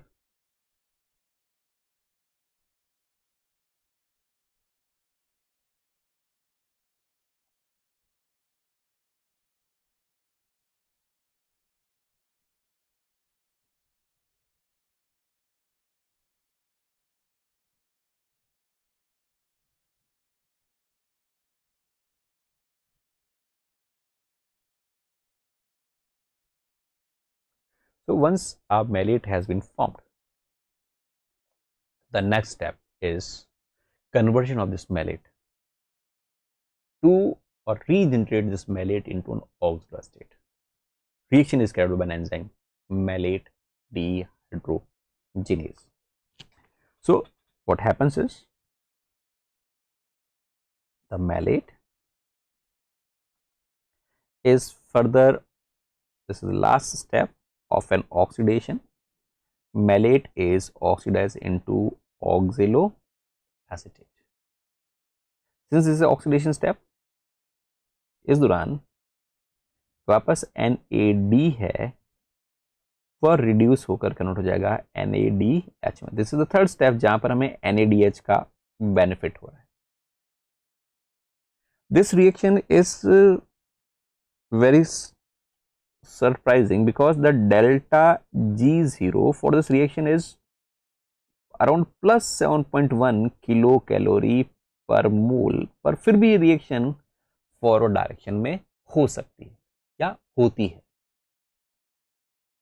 ऐसा कैसे possible है? तो we have studied in chemical coupling. This is possible because in next step oxaloacetate is being oxaloacetate in next step would be converted into citrate, और उस स्टेप की डेल्टा G0 वैल्यू इससे भी ज्यादा नेगेटिव है, 7.8 kilo calorie पर मोल के आसपास है. इसलिए मैलेट से सिट्रेट तक अगर ओवरऑल डेल्टा G0 आप कैलकुलेट करेंगे यहाँ से यहाँ तक, जिसको हम डेल्टा G0 ओवरऑल कहेंगे, तो डेल्टा G0 ओवरऑल कैसा आएगा, नेगेटिव आएगा। और अगर डेल्टा G0 ओवरऑल नेगेटिव आया तो फिर रिएक्शन फॉरवर्ड डायरेक्शन में हो सकती है। यानी अगर ये वाली स्टेप को रोक दी जाए, सिट्रेट सिंथेज वाली स्टेप को रोक दी जाए, तो फिर मैलेट ऑक्सलो स्टेट में कन्वर्ट नहीं होगा, फिर तो ऑक्सलो स्टेट भी वापस किसमें कन्वर्ट होगा, मैलेट में कन्वर्ट होगा। तो मैलेट टू ऑक्सलो स्टेट जो रिएक्शन है वह हाईली अनफेवरेबल है, नॉन स्पॉन्टेनियस है under stand conditions, but biological system में फिर भी इस रिएक्शन को फॉरवर्ड डायरेक्शन में कराया जाता है, because the next reaction catalyzed by citrate synthase, it is more thermodynamically favorable. So this is the oxidation step carried out by dehydrogenase. Structured point of view से देखें, what is happening is, let's say this is a CH, C double bond O minus, this is, let's say, CH2 COO minus, and there is a OH group attached to this place, and one hydrogen was from water. We can draw it like this. During this reaction carried out by an enzyme malate dehydrogenase, as name suggests, there would be a dehydrogenation. One hydrogen would be eliminated from this side, one hydrogen would be eliminated from this side. Result could be drawn like this.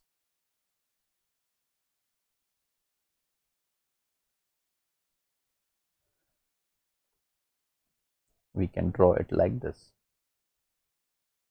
यहाँ पर double bond O आ जाएगा carbon के साथ,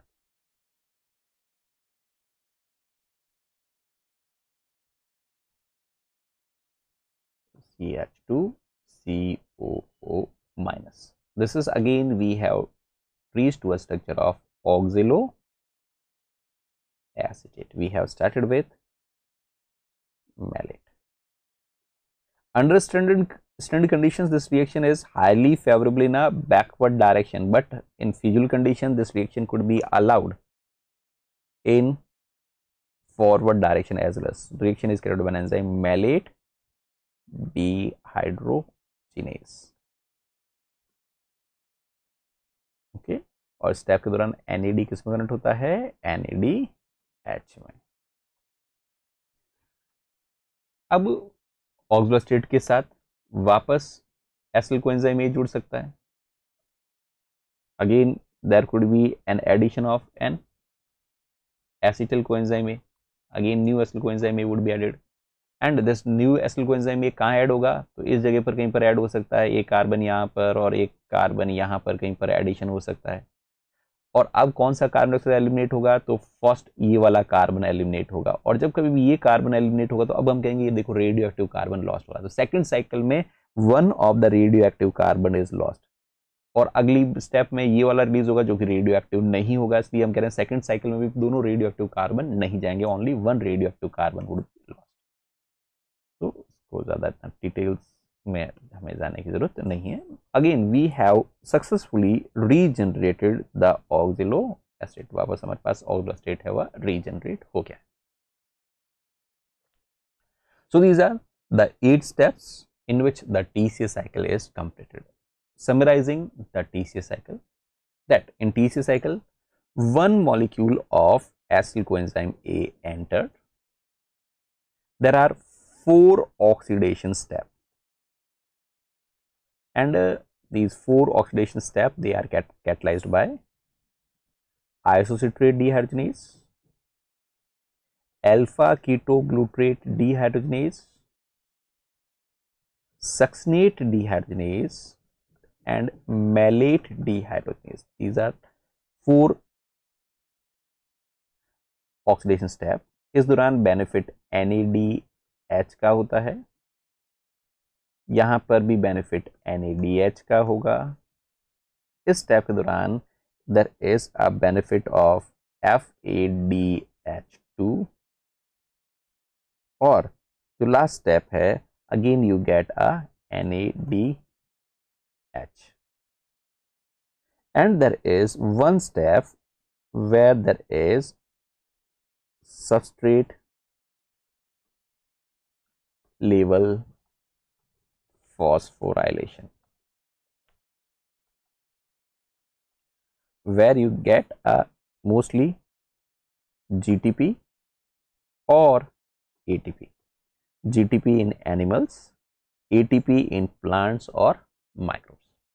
So एक acyl coenzyme ए जब TCA cycle में enter होता है तो 2 कार्बन डाइऑक्साइड एलिमिनेट होते हैं, और इस ऑक्सीडेटिव डीकार्बोक्सिलेशन के दौरान at least 3 NAD are converted to 3 NADH.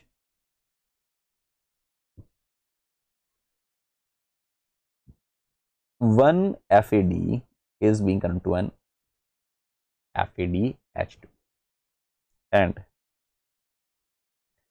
one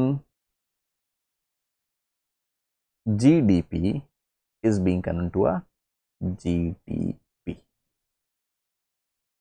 Coenzyme A is released.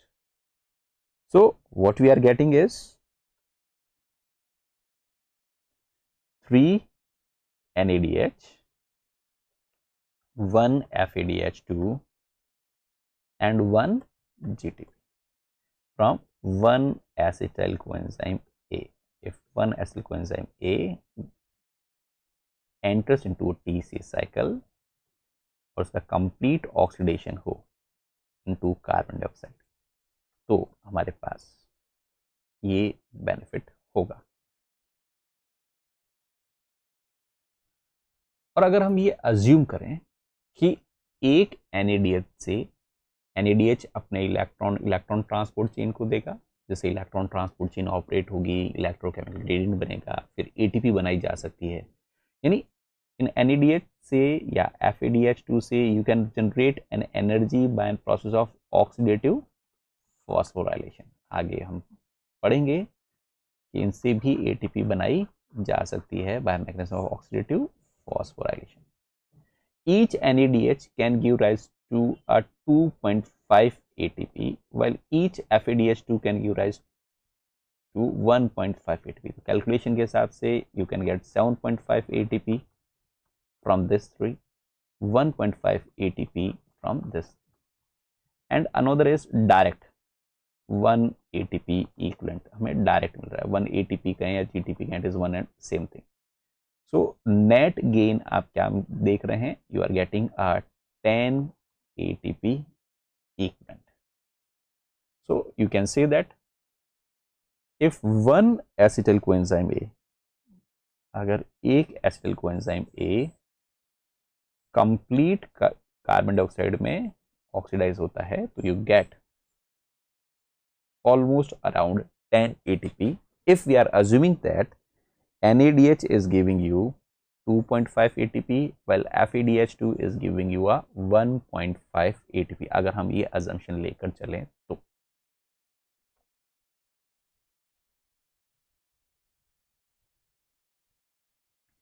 Then TCA cycle के अंदर डायरेक्टली किसी जगह पर ऑक्सीजन की रिक्वायरमेंट नहीं होती, पर फिर भी TCA साइकिल ऑक्सीजन की एब्सेंस में ऑपरेट नहीं होती। क्यों? सो TCA साइकिल के अंदर what we are saying is that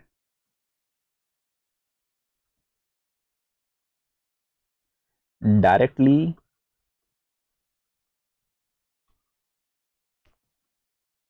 oxygen is not required in TCA cycle, but then also TCA cycle will not operate in absence of oxygen. Why so? सिर्फ TCA cycle की नहीं, mitochondria में जितनी भी oxidative cycles हैं वह oxygen की absence में नहीं चलेगी। यानी an absence of oxygen mitochondria बेकार है, कोई काम का नहीं है। ऐसा क्यों? बेसिकली ऑक्सीजन की रिक्वायरमेंट होती कहां पर है माइटोकॉन्ड्रिया में, तो आप देखेंगे ऑक्सीजन की रिक्वायरमेंट होती है इलेक्ट्रॉन ट्रांसपोर्ट चेन में, तरीके से इलेक्ट्रॉन का मूवमेंट होता है और फाइनली इलेक्ट्रॉन को रिसीव कौन करता है? Oxygen. Terminal electron acceptor is oxygen. So electron transport के लिए NADH अपना इलेक्ट्रॉन यहां पर दे सकता है, जैसे NADH में कन्वर्ट टू एन NAD, और at some places FADH2 will convert to an FAD. So this is electron transport chain, जिसकी वजह से कोई इलेक्ट्रोकेमिकल ग्रेडियंट भी बनेगा, H प्लस आयन बाहर जाएंगे और H प्लस आयन अगर बाहर गए तो यही H प्लस आयन वापस जब मेम्ब्रेन को क्रॉस कर कर अंदर आएंगे तो उससे ATP बनाई जा सकती है। That will study at the last. When the same H plus ion they will come back, उस कंडीशन में ADP प्लस इनऑर्गेनिक फॉस्फेट का इस्तेमाल कर कर हम ATP प्रोड्यूस कर पाएंगे। सो अगर ऑक्सीजन नहीं है तो इलेक्ट्रॉन ट्रांसपोर्ट चेन ऑपरेट नहीं होगी, और अगर इलेक्ट्रॉन ट्रांसपोर्ट चेन ऑपरेट नहीं होगी तो NADH का ऑक्सीडेशन नहीं होगा और FADH2 का ऑक्सीडेशन नहीं होगा, और NADH या FADH2 का ऑक्सीडेशन नहीं हुआ तो उसकी एब्सेंस में फिर TCA साइकिल नहीं चल पाएगी, because in the TCA cycle में आप देखेंगे मल्टीपल प्लेसेस पर you need an NAD, you need an NAD over here or NAD at multiple places. You can need an NAD. Entry of NAD is must, so that NAD could be converted to an NADH. At least there are 3 steps जहां पर आपको NAD की requirement होती है। NAD किसमें convert होता है? NADH।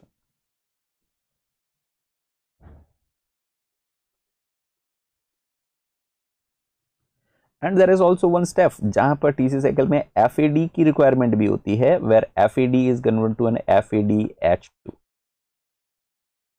So these are multiple requirements you can say in a TCA cycle. In absence of oxygen, जितना भी NADH है that will remain in NADH form, that will remain in NADH form, it will remain in FADH2 form or it will remain in NADH form. अगर NAD की availability नहीं है, अगर NAD की availability नहीं है, NAD अवेलेबल नहीं है, FAD अवेलेबल नहीं है, NADH अवेलेबल नहीं है, तो फिर TCS साइकिल ऑपरेट नहीं हो सकती। सो व्हाट यू कैन से is, you can note down over here that in absence of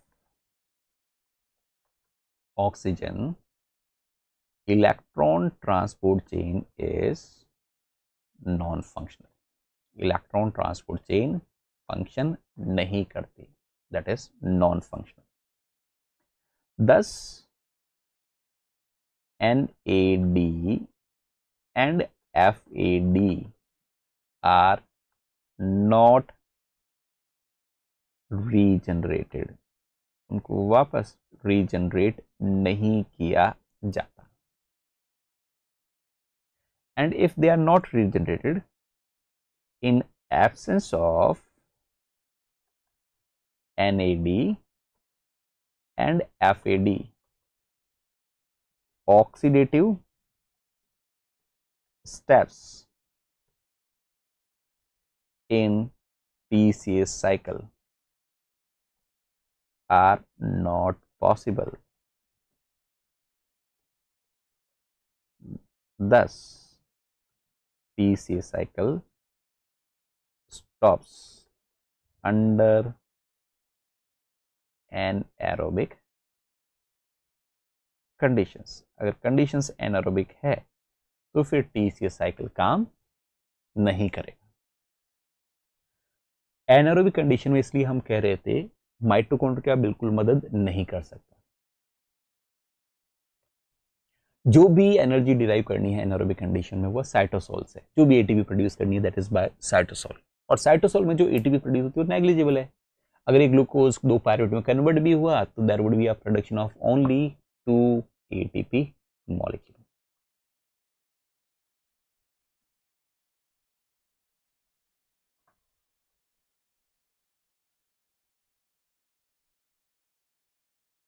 तो इसको भी आप नोट डाउन कर लें।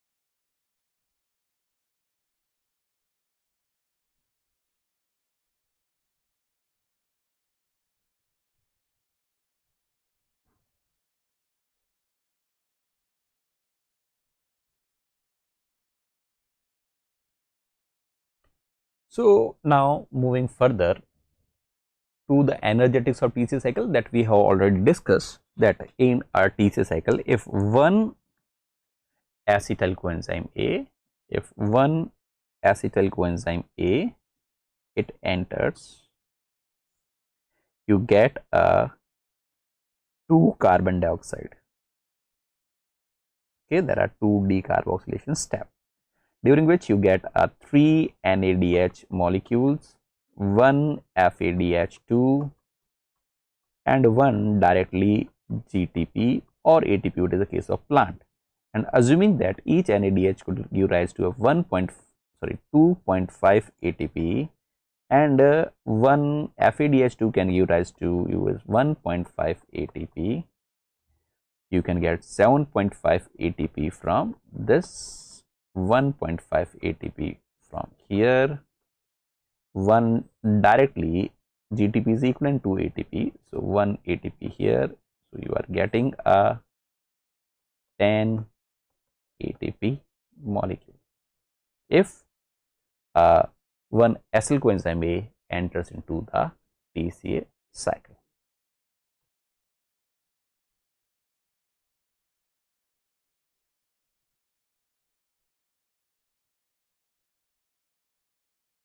Then coming to the energetic of complete glucose oxidation, that the net gain in the glycolysis is 1 glucose was being converted to a 2 pyruvate. Up to here there was a benefit of 2 ATP and 2 NADH. Then these 2 pyruvate they would be converted to 2 acetyl coenzyme A. Step में भी again you will get a 2 NADH. So NADH you are getting over here. Then these 2 acyl coenzyme A they enter into the 2 rounds of TCA cycle. So obviously various carbon dioxide would be eliminated, ATP or GTP would be produced.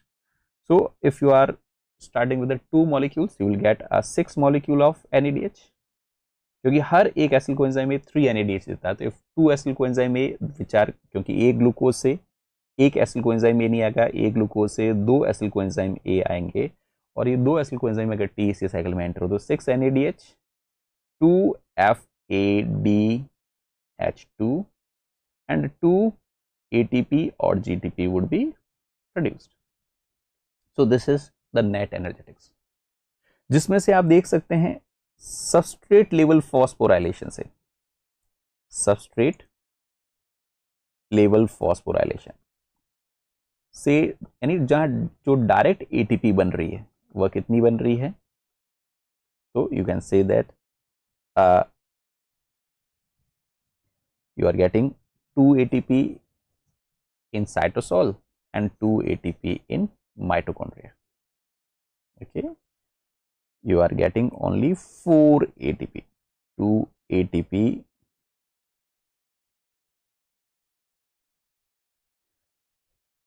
from cytosol and rest of the 2 more ATP in mitochondria if mitochondria is functional.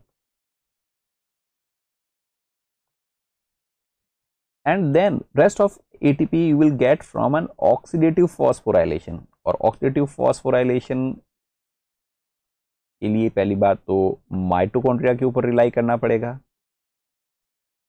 Mitochondria और oxygen होना चाहिए तभी ये चीजें होगी। क्या हमें benefit होता है तो हम देख सकते हैं ऑक्सीडेटिव फॉस्फोराइलेशन के लिए 2 NADH plus 2 4 plus 6 10, you are getting a 10 NADH and 2 FADH2. Each NADH can give rise to 2.5 ATP, so you are getting almost 25 ATP this.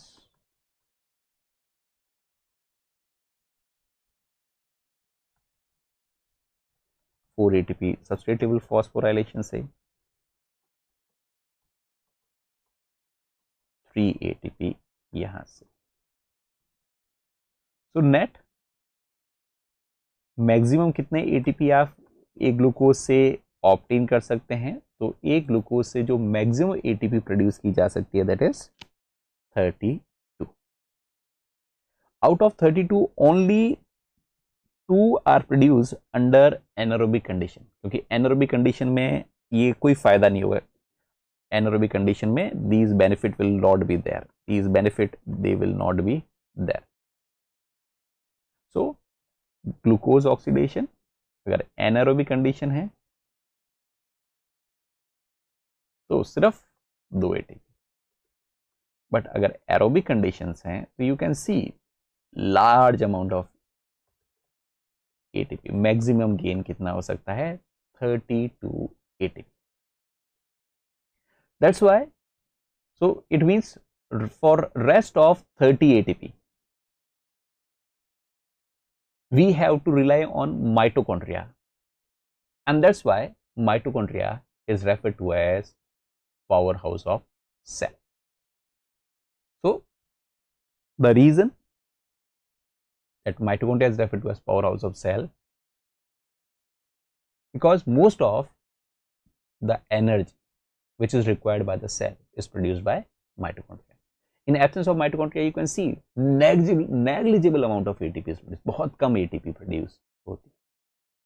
Substrate level phosphorylation से negligible energy, मैक्सिमम जो energy आती है that comes from this oxidative phosphorylation which will take at the last, that is by an electron transport chain and chemoosmotic theory, जहां पर ATP का production होता है, पर उसके लिए ऑक्सीजन का होना जरूरी है। अगर ऑक्सीजन नहीं है तो किसी भी NADH या FADH से आप FADH2 से ATP का प्रोडक्शन नहीं कर पाएंगे। Then my dear friends, TCA cycle as already mentioned is an amphibolic pathway, that it is catabolic when an NADH, NAD and ATP by ADP ratio is low.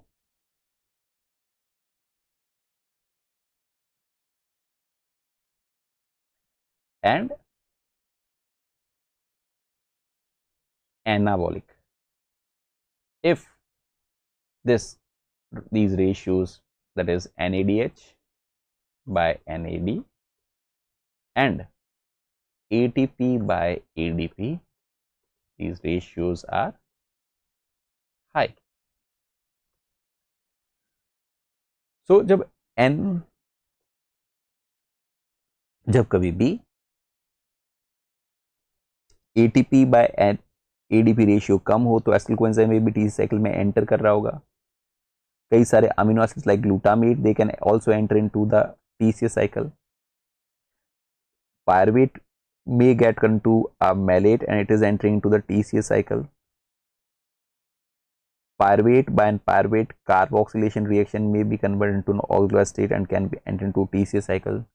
Aspartate may get into oxaloate state and entering into the TCA cycle, वह भी TCA cycle में हो सकता है enter हो रहा हो। ऐसी सारी साइकिल्स या स्टेप्स जिसकी वजह से टीसीए साइकिल का कोई ना कोई इंटरमीडिएट बन रहा हो, टीसीए साइकिल टॉप अप हो रही हो, इस तरीके के रिएक्शन को एनाप्लेरोटिक रिएक्शंस कहा जाता है। So anaplerotic reactions leads to synthesis of, ana से ही समझ में आ रहा है, leads to synthesis of TCA cycle intermediates. चाहे आप सिट्रेट बना रहे हो, चाहे आप अल्फा कीटोग्लूट्रेट बना रहे हो, चाहे मेलेट बना रहे हो, चाहे ऑक्सलोएस्टेट बना रहे हो, ऐसी कोई भी साइकिल जिससे टीसीए साइकिल का कोई इंटरमीडिएट बनता है, टॉप अप कर रहे हो टीसीए साइकिल में, टीसीए साइकिल के इंटरमीडिएट की कंसंट्रेशन बढ़ रही हो, ऐसी सारी रिएक्शंस को हम एनाप्लेरोटिक रिएक्शंस कहते हैं। तो उसके कॉन्ट्रास्ट ऐसी सारी स्टेप्स जहां पर टीसीए साइकिल के इंटरमीडिएट्स इससे बाहर निकल रहे हो, ऑब्वियसली तभी निकलेंगे जब एनर्जी रिच कंडीशन हो। इस तरीके से ऑक्सलोस्टेट बाहर जा रहा हो एस्पार्टेट के फॉर्म में, या ऑक्सलोस्टेट से पायरुवेट बन रहा हो, या सिट्रेट से फैटी एसिड्स और स्टीरोल्स बन रहे हो, अल्फा कीटोग्लूट्रेट से ग्लूटामेट बन रहा हो, सक्सेनाइल कोएंजाइम ए से हीम बन रहा हो, अगर कोई भी इंटरमीडिएट्स बाहर की तरफ निकल रहे हैं, जैसे टीसीए साइकिल के कंपोनेंट्स माइटोकॉन्ड्रिया को लीव कर कर बाहर आ रहे हो, तो ऐसी रिएक्शंस को हम कैटाप्लेरोटिक रिएक्शंस कहते हैं। They are referred to as cataplerotic reactions. Cataplerotic reactions में what happens is that TCA cycle intermediates leave TCA cycle and act as precursor for various other molecules. Cataplerotic कब होगी? जब ATP to ADP ratio high हो। देखिए ध्यान रखें, catabolic reaction तो तब होती है जब ATP to ADP ratio low होता है, जबकि कैटाप्लेरोटिक रिएक्शन तब होती है जब ATP to ADP ratio high है।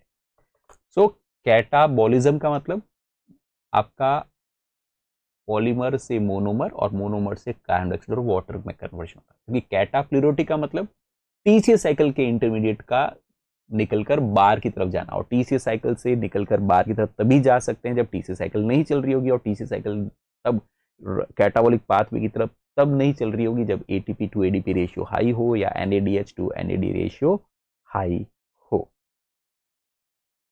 Then moving further,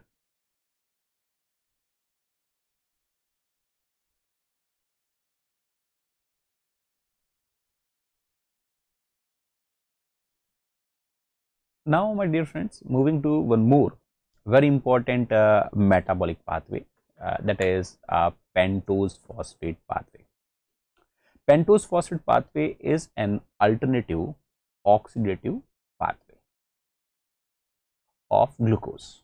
So, pentose phosphate pathway can be defined as an alternative pathway to a glycolysis, and even by this particular pathway there could be an oxidation of glucose. This HMP pathway, it operates in cytosol. Like glycolysis, HMP pathway is also highly conserved during the course of evolution, and it is seen from a bacteria to human in each cell under every condition. Glycolysis की तरह लगभग हर cell के अंदर HMP pathway, जिसे pentose phosphate pathway भी कहा जाता है, ये ऑपरेट होता है. This is referred to as pentose phosphate pathway because one of the product or aim of carrying out this pathway is to produce a pentose phosphate sugars, which are most often utilized for nucleotide biosynthesis. This is also called as HMP pathway. इसको hexose monophosphate pathway भी कहा जाता है.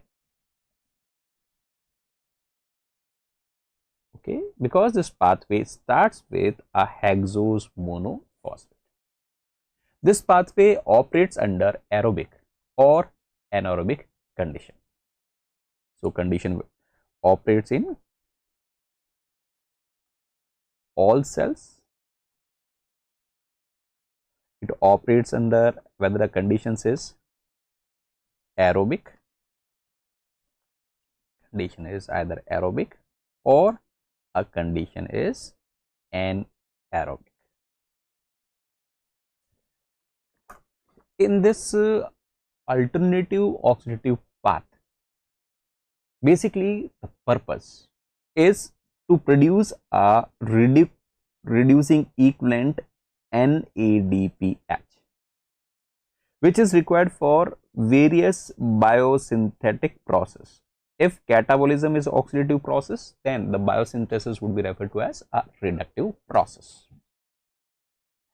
As well as this path also provide an ribose 5-phosphate, which is most often utilized for nucleotide biosynthesis.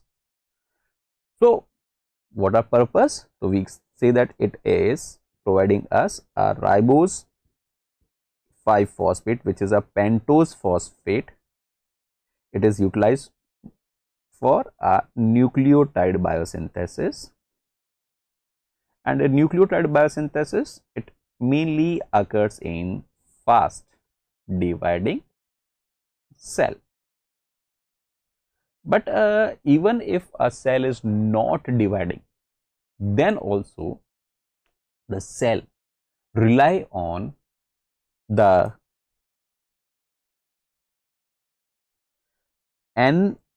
this HMP pathway or pentose phosphate pathway for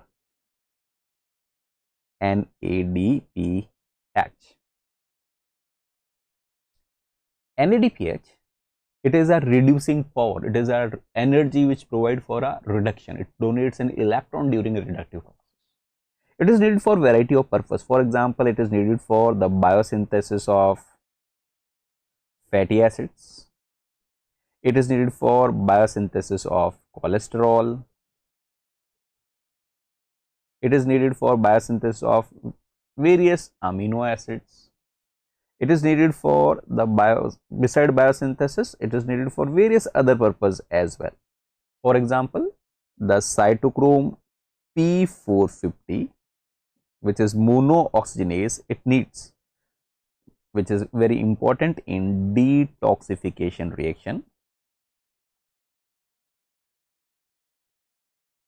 This cytochrome P450, it works in a smooth endoplasmic reticulum, और cytochrome P450 को भी अपना काम करने के लिए NADPH की requirement पड़ती है. So there are multiple reasons why a cell need an NADPH. Cell के अंदर जहां कहीं पर भी NADH होता है, that is the purpose of that reducing equivalent to donate its electron to an electron transport chain and to produce an ATP. Well, there is another form which can accept an electron in form of hydrogen, that is NADP, and NADP, when it comes to NADPH, this NADPH is also a very good form of energy. It has an energy rich electrons, but these energy rich electrons which is present in NADPH, they are not generally transferred to an electron transport chain. These electrons, they are provided for various biosynthetic reactions required for detoxification reactions, various antioxidant machineries, it is required for phagocytotic activities. At variety of places you will find that NADPH is required. The NADPH is required almost in all cell, including in RBC. Why it needs in RBC? It has been identified that if HMP pathway do not operate in RBC, that is a hemolytic anemia. तो ऐसा क्यों? Haemolytic anaemia कैसे हो जाता है? In absence of PPP और you can से HMP. ऐसा क्यों? क्योंकि RBC के अंदर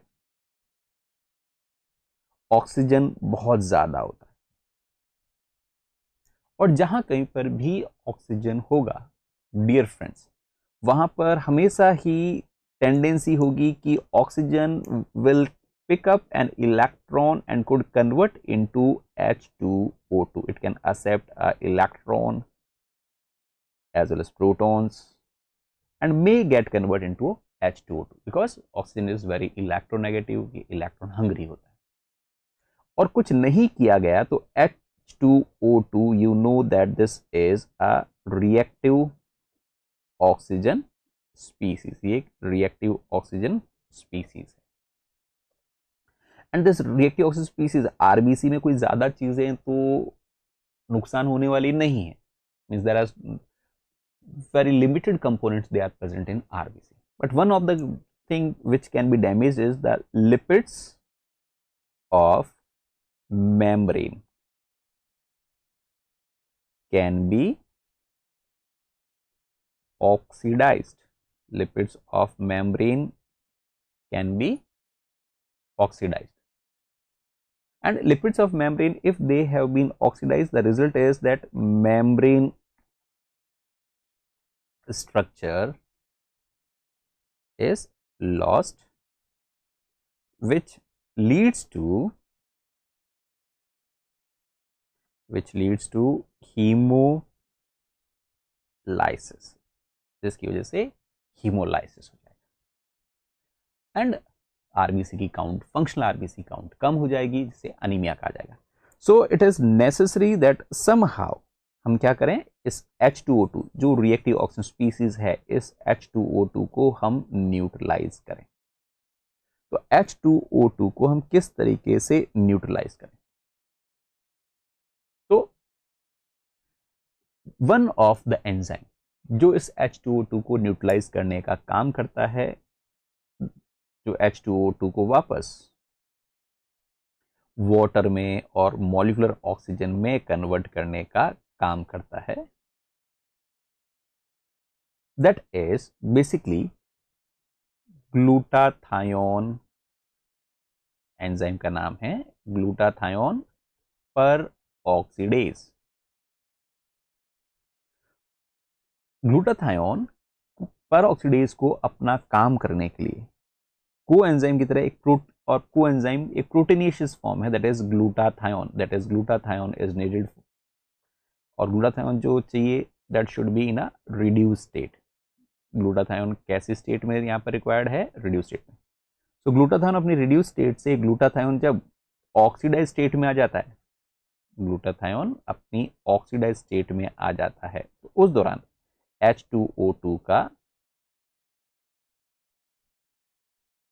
H2O2 को न्यूट्रलाइज कर दिया गया. सो these extra hydrogen they have been provided by this glutathione. Glutathione ने ये एक्स्ट्रा हाइड्रोजन है वह, या रिड्यूसिंग इक्विवेलेंट्स हैं वह प्रोवाइड किए, हम ये कह सकते हैं. these are the reducing equivalents which has been provided by the glutathione. these are the reducing equivalent. पर ग्लूटाथायोन परऑक्सीडेज कंटिन्यूअसली काम करता रहे, उसके लिए ग्लूटाथायोन परऑक्सीडेज की कंटिन्यूट फंक्शन के लिए ग्लूटाथायोन जो कि ऑक्सीडाइज स्टेट में है, this should convert back into reduce state. उसका रिड्यूस स्टेट में कन्वर्ट होना जरूरी है. बैकग्राउंड के अंदर this reaction is carried out by another enzyme referred to as glutathione reductase.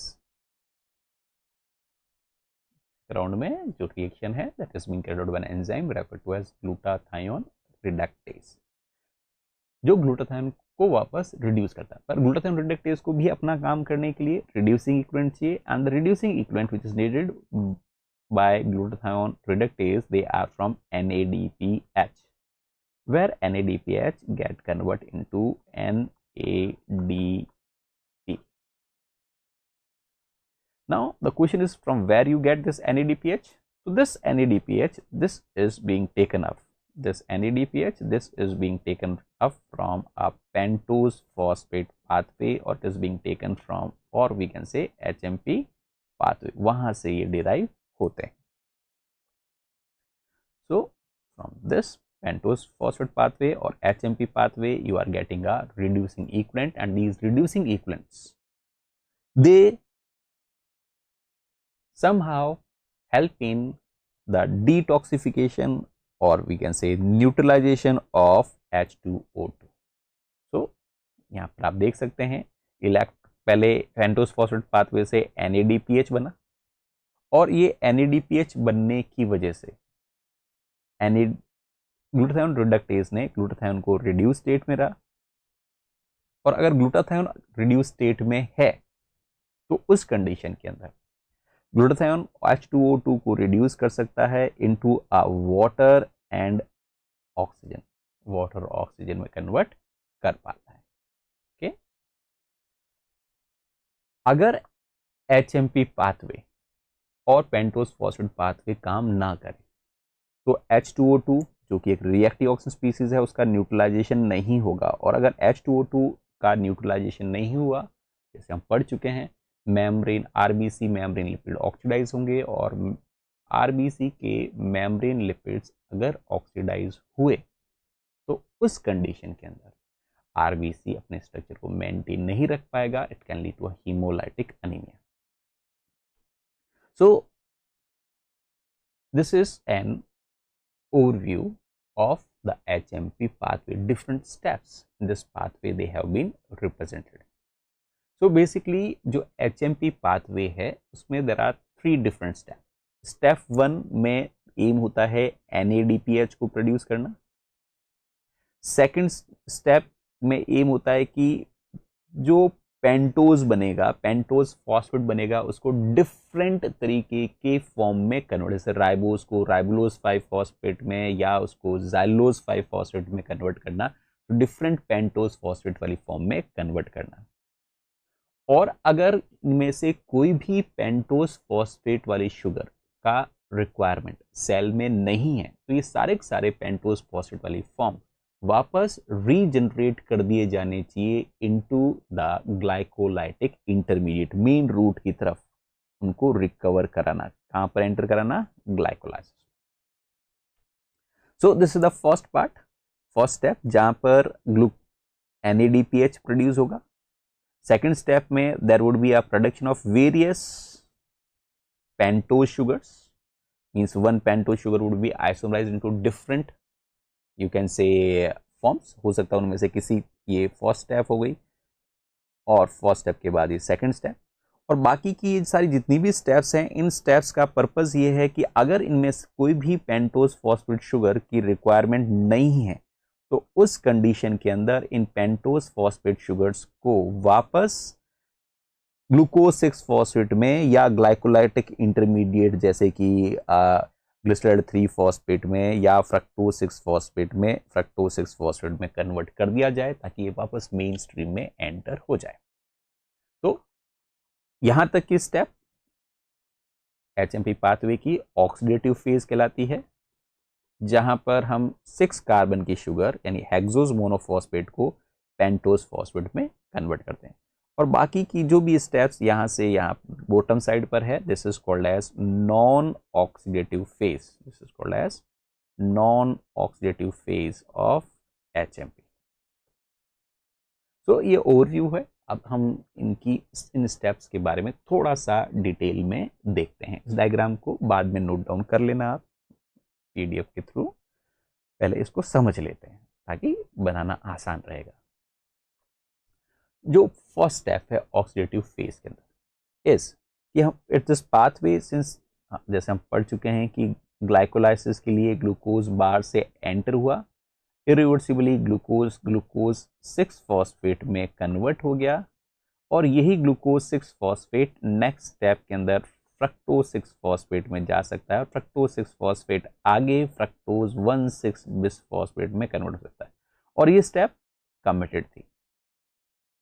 पर जो glucose 6 phosphate which is an HMP, this can also move to, instead of glycolytic route, glycolysis वाले route के अलावा जो HMP है, this could also move glucose 6 phosphate, it can also move to a pentose phosphate pathway, pentose phosphate pathway या HMP pathway की तरफ ये enter कर सकता है। नाउ ग्लूकोज 6 फॉस्फेट ग्लाइकोलाइसिस की तरफ ऑपरेट जाएगा या एचएमपी पाथवे की तरफ जाएगा, ये इस बात पर डिपेंड करता है कि एटीपी टू एडीपी रेशियो क्या है या NADPH बाय NADP रेशियो क्या है। अगर रेशियो लो है तो एचएमपी पाथ चलेगा, ऐसे ही एटीपी टू एडीपी रेशियो अगर लो है तो उस कंडीशन के अंदर ग्लाइकोलाइसिस है ऑपरेट हो। सो एटीपी की रिक्वायरमेंट है तो ग्लाइकोलाइसिस, NADPH की रिक्वायरमेंट है तो एचएमपी पाथवे, दोनों की रिक्वायरमेंट है, दोनों पाथ चलेंगे। NADPH भी एक्सेस है, एटीपी भी एक्सेस है, तो न तो एचएमपी पाथ चलेगा न ही ग्लाइकोलाइसिस चलेगी, ग्लूकोज 6 फॉस्फेट एक्युमुलेट होना शुरू होगा और ये किसको इनहिबिट कर देगा, इस एंजाइम फर्स्ट एंजाइम को ही, हेक्सोकाइनेज को। ओके, तो हम पहले बात कर रहे हैं ऑक्सीडेटिव फेज के बारे में। ओके, इसको आप नोट डाउन कर लें।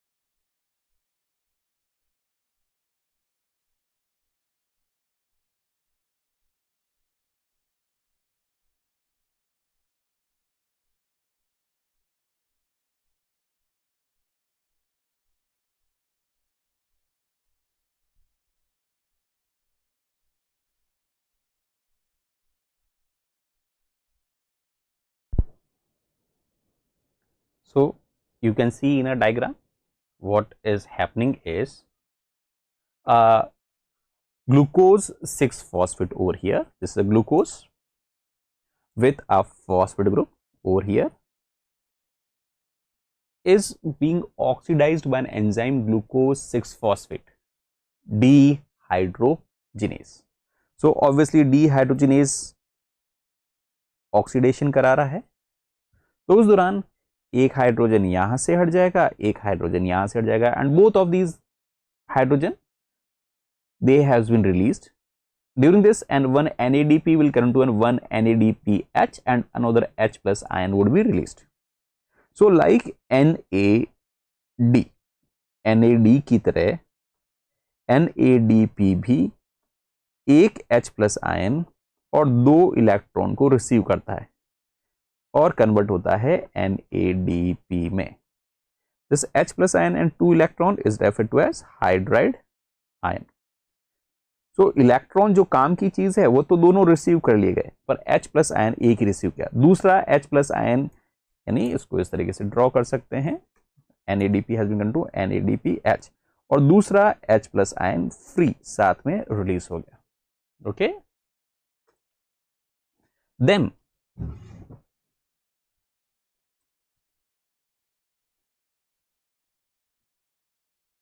सो ग्लूकोज का अल्टरनेटिव, ग्लूकोज 6 फॉस्फेट का अल्टरनेटिव ऑक्सीडेशन हुआ, जिससे हमारे पास अब एक एसिडिक फॉर्म बन गई और जिसका नाम है 6 phosphoglucono delta lactone.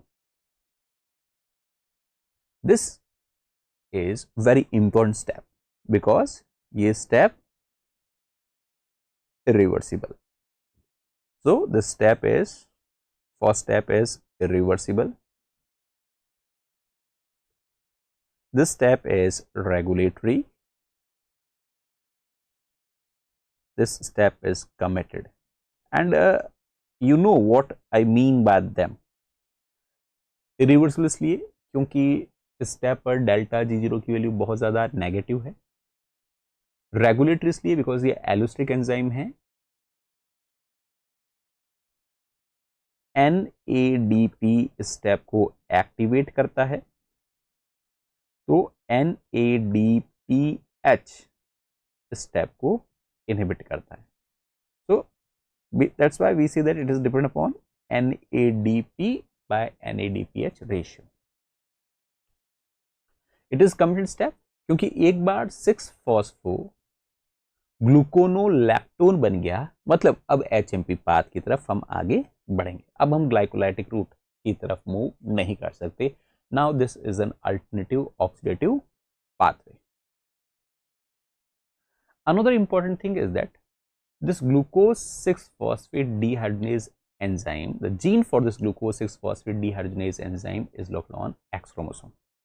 So obviously there would be some gene जिसका एक्सप्रेशन होगा, जिससे mRNA बनेगा और mRNA से ये एंजाइम बनेगा glucose 6 phosphate dehydrogenase.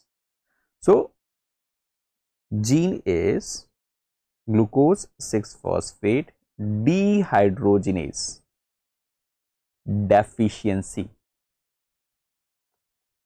is X-linked recessive disorder, क्योंकि ग्लूकोज 6 फॉस्फेट डीहाइड्रोजिनेज का जीन एक्स क्रोमोसोम पर प्रेजेंट होता है।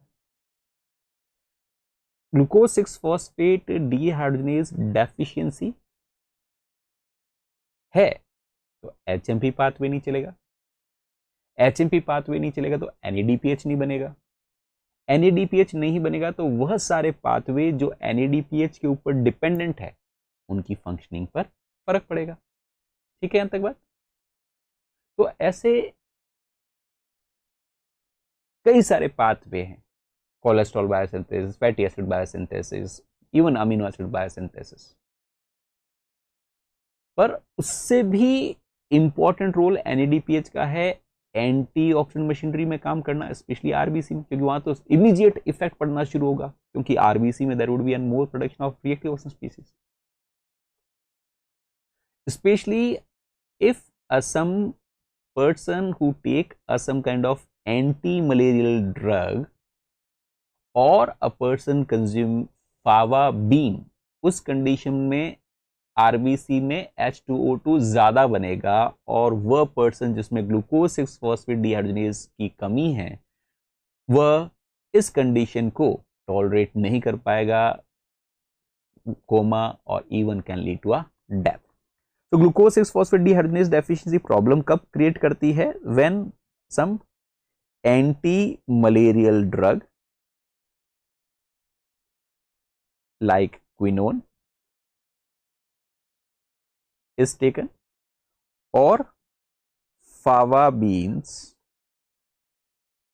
are consumed, इसलिए इसे कई बार फेविज्म भी कहा जाता है।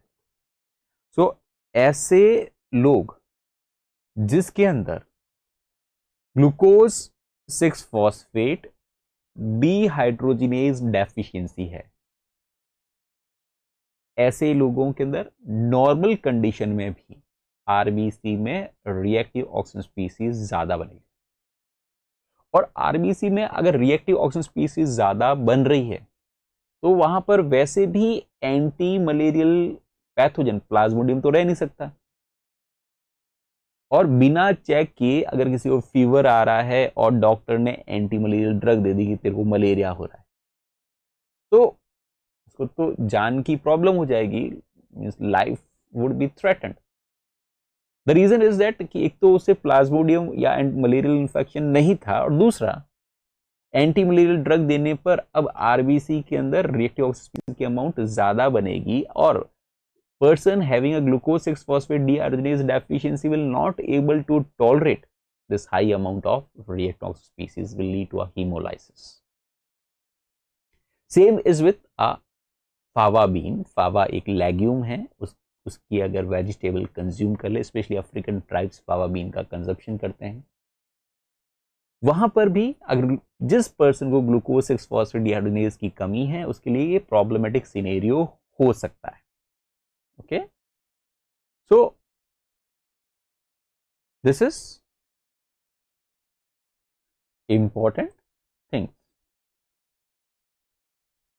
देन इसको नोट डाउन कर लें आप एक बार।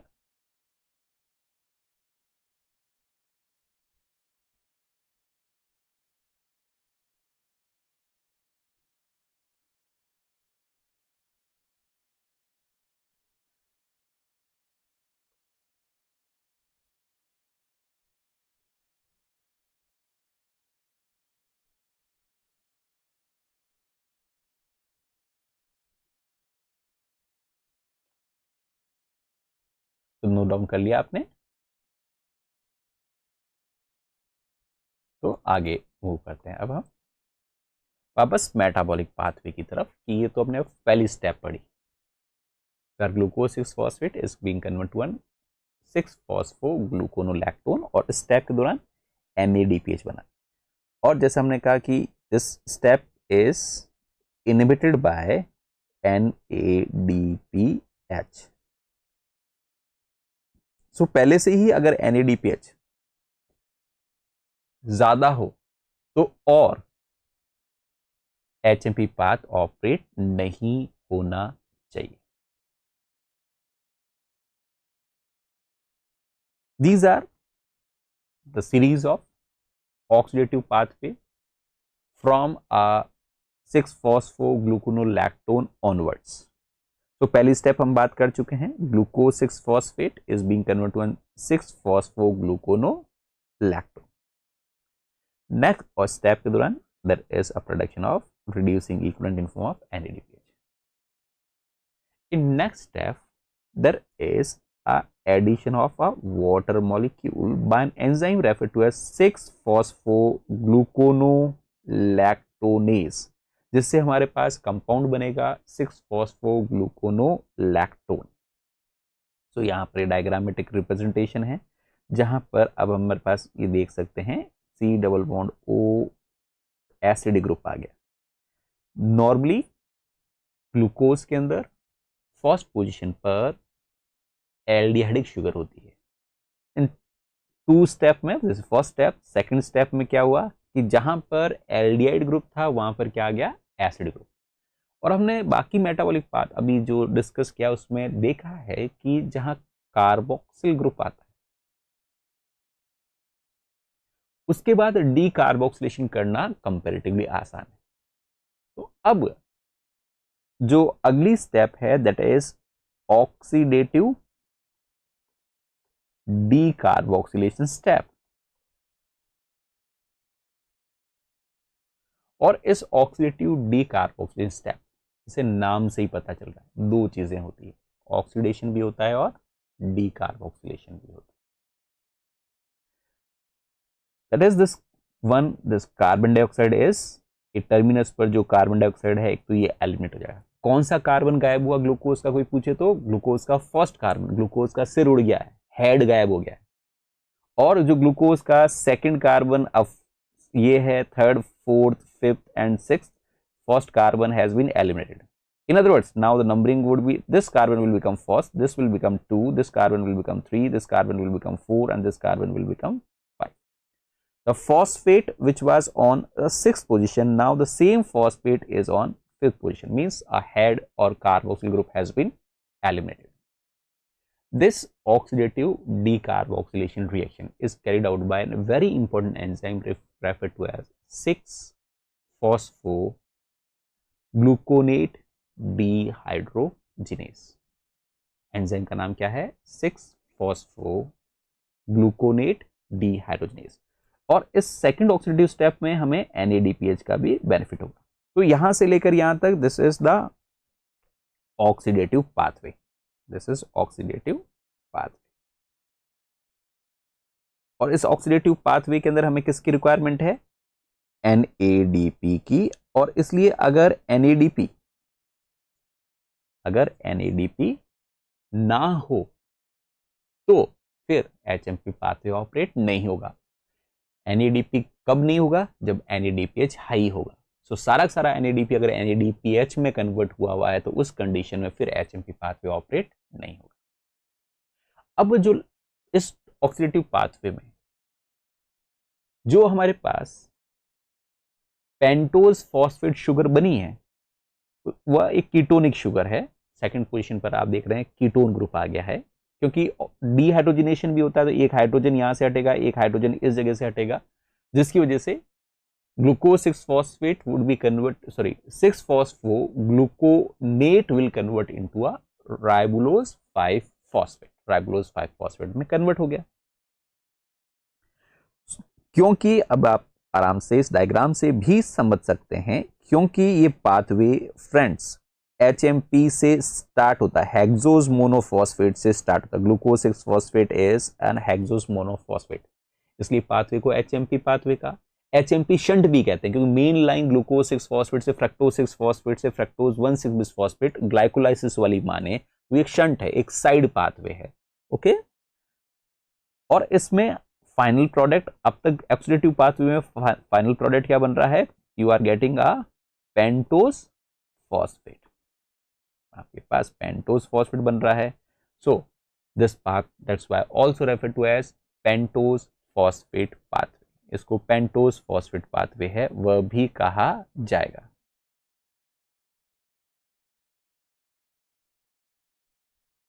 Okay okay?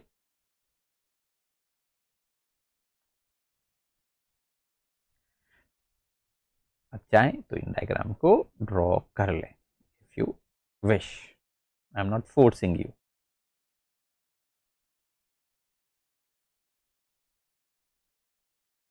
Okay, then let's move further. अब जो भी स्टेप्स है my dear friends, that is leading to an isomerization or we can say epimerization of this pentose phosphate pathway, जो हमारे पास राइबोलोज 5 फॉस्फेट बना after 2 oxidative step. This ribulose 5 phosphate could be converted to a xylulose 5 phosphate.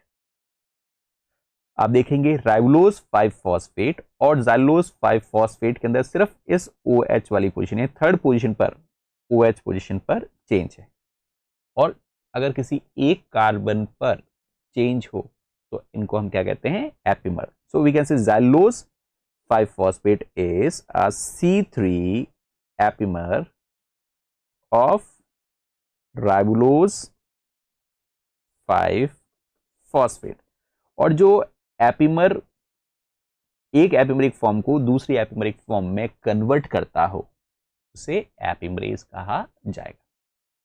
ठीक है, cell को अगर xylulose 5 phosphate की requirement नहीं है तो राइबोलोज 5 फॉस्फेट को, जो कि एक कीटोनिक शुगर है, उसको एक एल्डिहाइडिक शुगर में कन्वर्ट किया जा सकता है by an isomerase refer to as ribose 5 phosphate. तो इस जगह से H इधर की तरफ आ जाएगा। ओके, ऐसा होने पर, और यहां से एक बॉन्ड इधर की तरफ शिफ्ट हो जाएगा। ऐसा होने पर जहां पर CH2OH था वहां पर CHO हो गया, और जहां पर C डबल बॉन्ड O था उस जगह पर अब क्या आ गया, OH ग्रुप आ गया। ओके, सो एल्डिहाइड ग्रुप को, कीटोनिक ग्रुप को किसमें कन्वर्ट कर दिया, एल्डिहाइड ग्रुप में। ये अब राइबोलोज 5 फॉस्फेट की आइसोमरिक फॉर्म बन गई जिसका नाम है ribose 5 phosphate. Ribulose 5 phosphate is a ketonic sugar, while ribose 5 phosphate is aldehydic sugar, and this ribose 5 phosphate could be utilized for the synthesis of ribonucleotides। इसका ribonucleotides में इसका इस्तेमाल हो सकता है, या फिर फर्दर इसी शुगर को डीऑक्सी फॉर्म, जिसे 2' डीऑक्सी राइबोस कहते हैं, उससे हम डीऑक्सी राइबोन्यूक्लियोटाइड्स हैं उनको प्रोड्यूस कर सकते हैं। तो फर्स्ट एम था NADPH प्रोड्यूस करना, और हमारे पास बन गया राइबोलोज 5 फॉस्फेट। इस राइबोलोज 5 फॉस्फेट जो फर्स्ट स्टेप में हमारा एम क्या था, NADPH को प्रोड्यूस करना, राइबोलोज 5 फॉस्फेट का बनाना। राइबोलोज 5 फॉस्फेट की रिक्वायरमेंट नहीं है तो राइबोलोज 5 फॉस्फेट को आप xylose 5 फॉस्फेट में भी कन्वर्ट कर सकते हैं और राइबोज 5 फॉस्फेट में भी कन्वर्ट कर सकते हैं।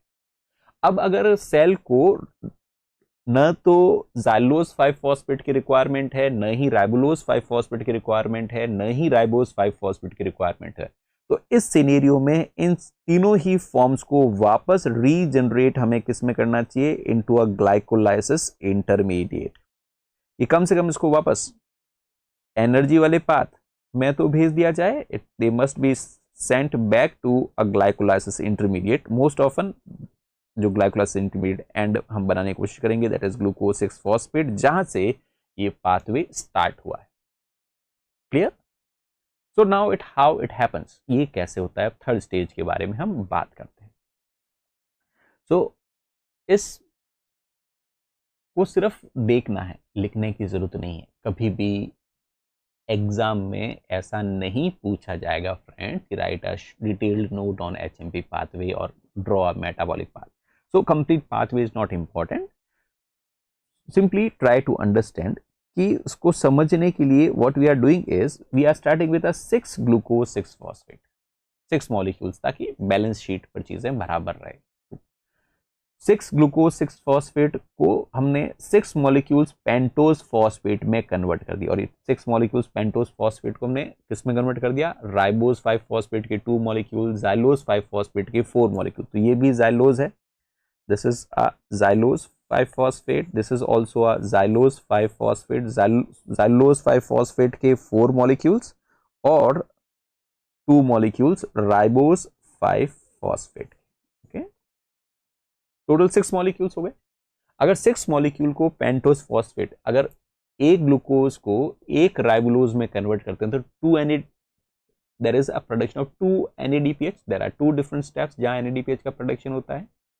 अगर 6 को लेकर चलेंगे तो 12 NADP विल कंटून 12 NADPH, और जब 6 मॉलिक्यूल्स को आके लेकर चलेंगे तो 6 कार्बन डाइऑक्साइड भी एलिमिनेट होंगे।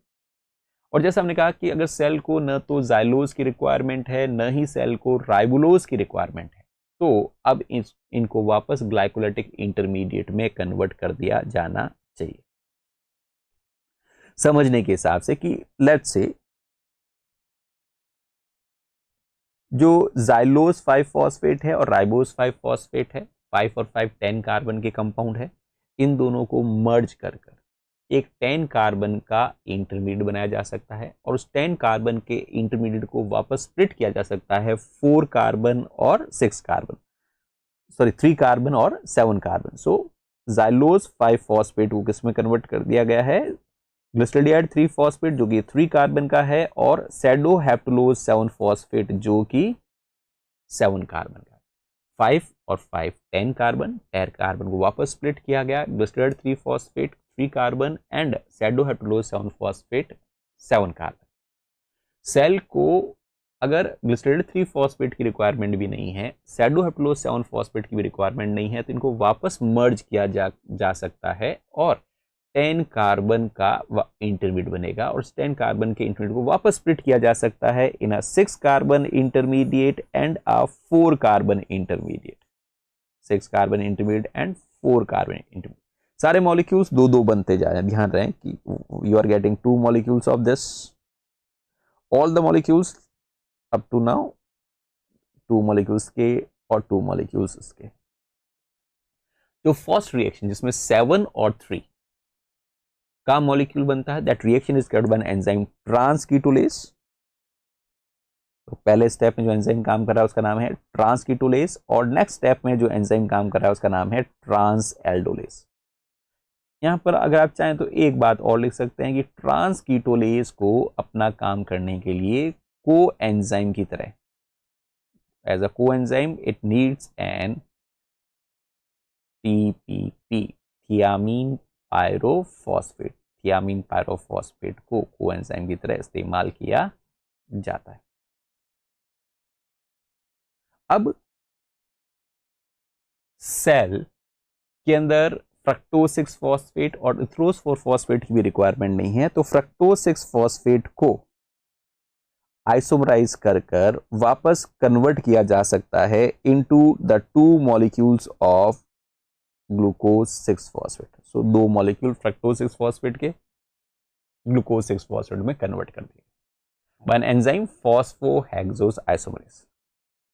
पीछे अब आपके पास बच गए हैं इरिथ्रोज 4 फॉस्फेट के मॉलिक्यूल्स, ये अभी तक रीजनरेट नहीं हुए हैं। यहां पर पीछे कौन से क्या बच गए हैं, इरिथ्रोज 4 फॉस्फेट जो कि 4 कार्बन का कंपाउंड है, और इधर पीछे बचा हुआ है जाइलोज 5 फॉस्फेट। सो 4 कार्बन का इरिथ्रोज 4 फॉस्फेट और 5 कार्बन का जाइलोज 5 फॉस्फेट वापस कंबाइन होकर they can form a 9 carbon intermediate. Same 9 carbon intermediate could split back into a 6 carbon and 4 carbon compound. So 6 carbon का कंपाउंड जो हमारे पास बना है, जो रीजनरेशन में हमारे काम आएगा, that is a 2 molecules of fructose 6 phosphate और जो 2 मॉलिक्यूल्स ऑफ फ्रक्टोज 6 फॉस्फेट है इनको वापस रीजनरेट कर दिया गया ग्लूकोज 6 फॉस्फेट में. तो 2 molecules of fructose 6 phosphate they have been regenerated back into glucose 6 phosphate. पीछे अब आपके पास वापस रह गया है the 2 molecules of glyceraldehyde 3 phosphate. Now you are getting only the 2 molecules of glyceraldehyde 3 phosphate. 2 molecules of glyceraldehyde 3 phosphate if they are there, one of them could be converted into dihydroxyacetone phosphate. जो 2 glyceraldehyde 3 phosphate है उसमें से उसको वापस हमने क्या किया, एक मॉलिक्यूल ग्लिसरॉल 3 फॉस्फेट का और एक मॉलिक्यूल डाइहाइड्रोक्सी एस्टोन फॉस्फेट, ये दोनों आपस में मर्ज होकर they can give rise back to fructose 1,6 bisphosphate का एक मॉलिक्यूल जो कन्वर्ट हो सकता है फ्रक्टोज 6 फॉस्फेट में, और फ्रक्टोज 6 फॉस्फेट का एक मॉलिक्यूल यहां से और मिल गया. So now you are getting one more molecule from this side, इस साइड से भी आपको एक मॉलिक्यूल और मिल रहा है. So total we have started with, you can see we have started with 6 molecules and again back return में हमें मिल रहे हैं 5 molecule. तो फिर एक ग्लूकोज का मॉलिक्यूल कहां चला गया, तो एक ग्लूकोज का मॉलिक्यूल आप देख रहे हैं फर्स्ट ऑक्सीडेटिव स्टेप में ही डी कार्बोक्सिलेट हो जाता है. 6CO2 means it is almost equivalent to the loss of 1 glucose molecule. Again I am saying that no one is going to ask you complete HMP pathway.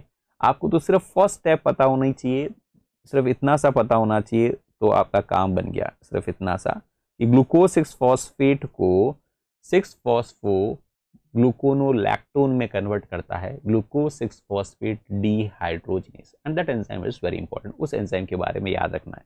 और बाकी तो ये पहला oxidative step, oxidation step है, फिर यहाँ पर isomerisation वाली स्टेप है, और बाकी ये पूरा जो भी पूरा है that is referred to as non oxidative path. Non oxidative path में एक एंजाइम का को एंजाइम याद रखें, बहुत अच्छी बात है, एंड दैट इज अ ट्रांसकीटोलेज, जिसको रिक्वायरमेंट किसकी पड़ती है, TPP. So this is a transketolase. This is also transketolase that needs a TPP.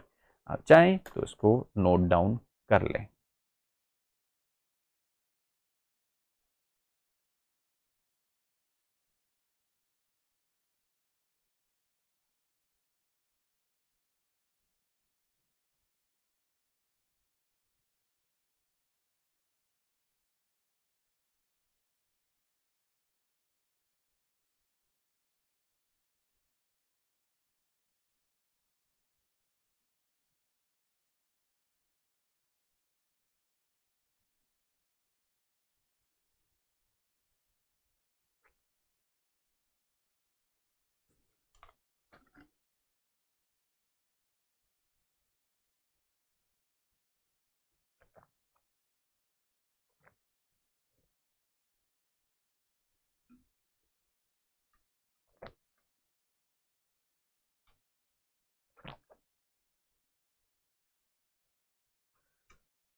So I am removing these colored marks so that it easily आपको ये दिखाई दे.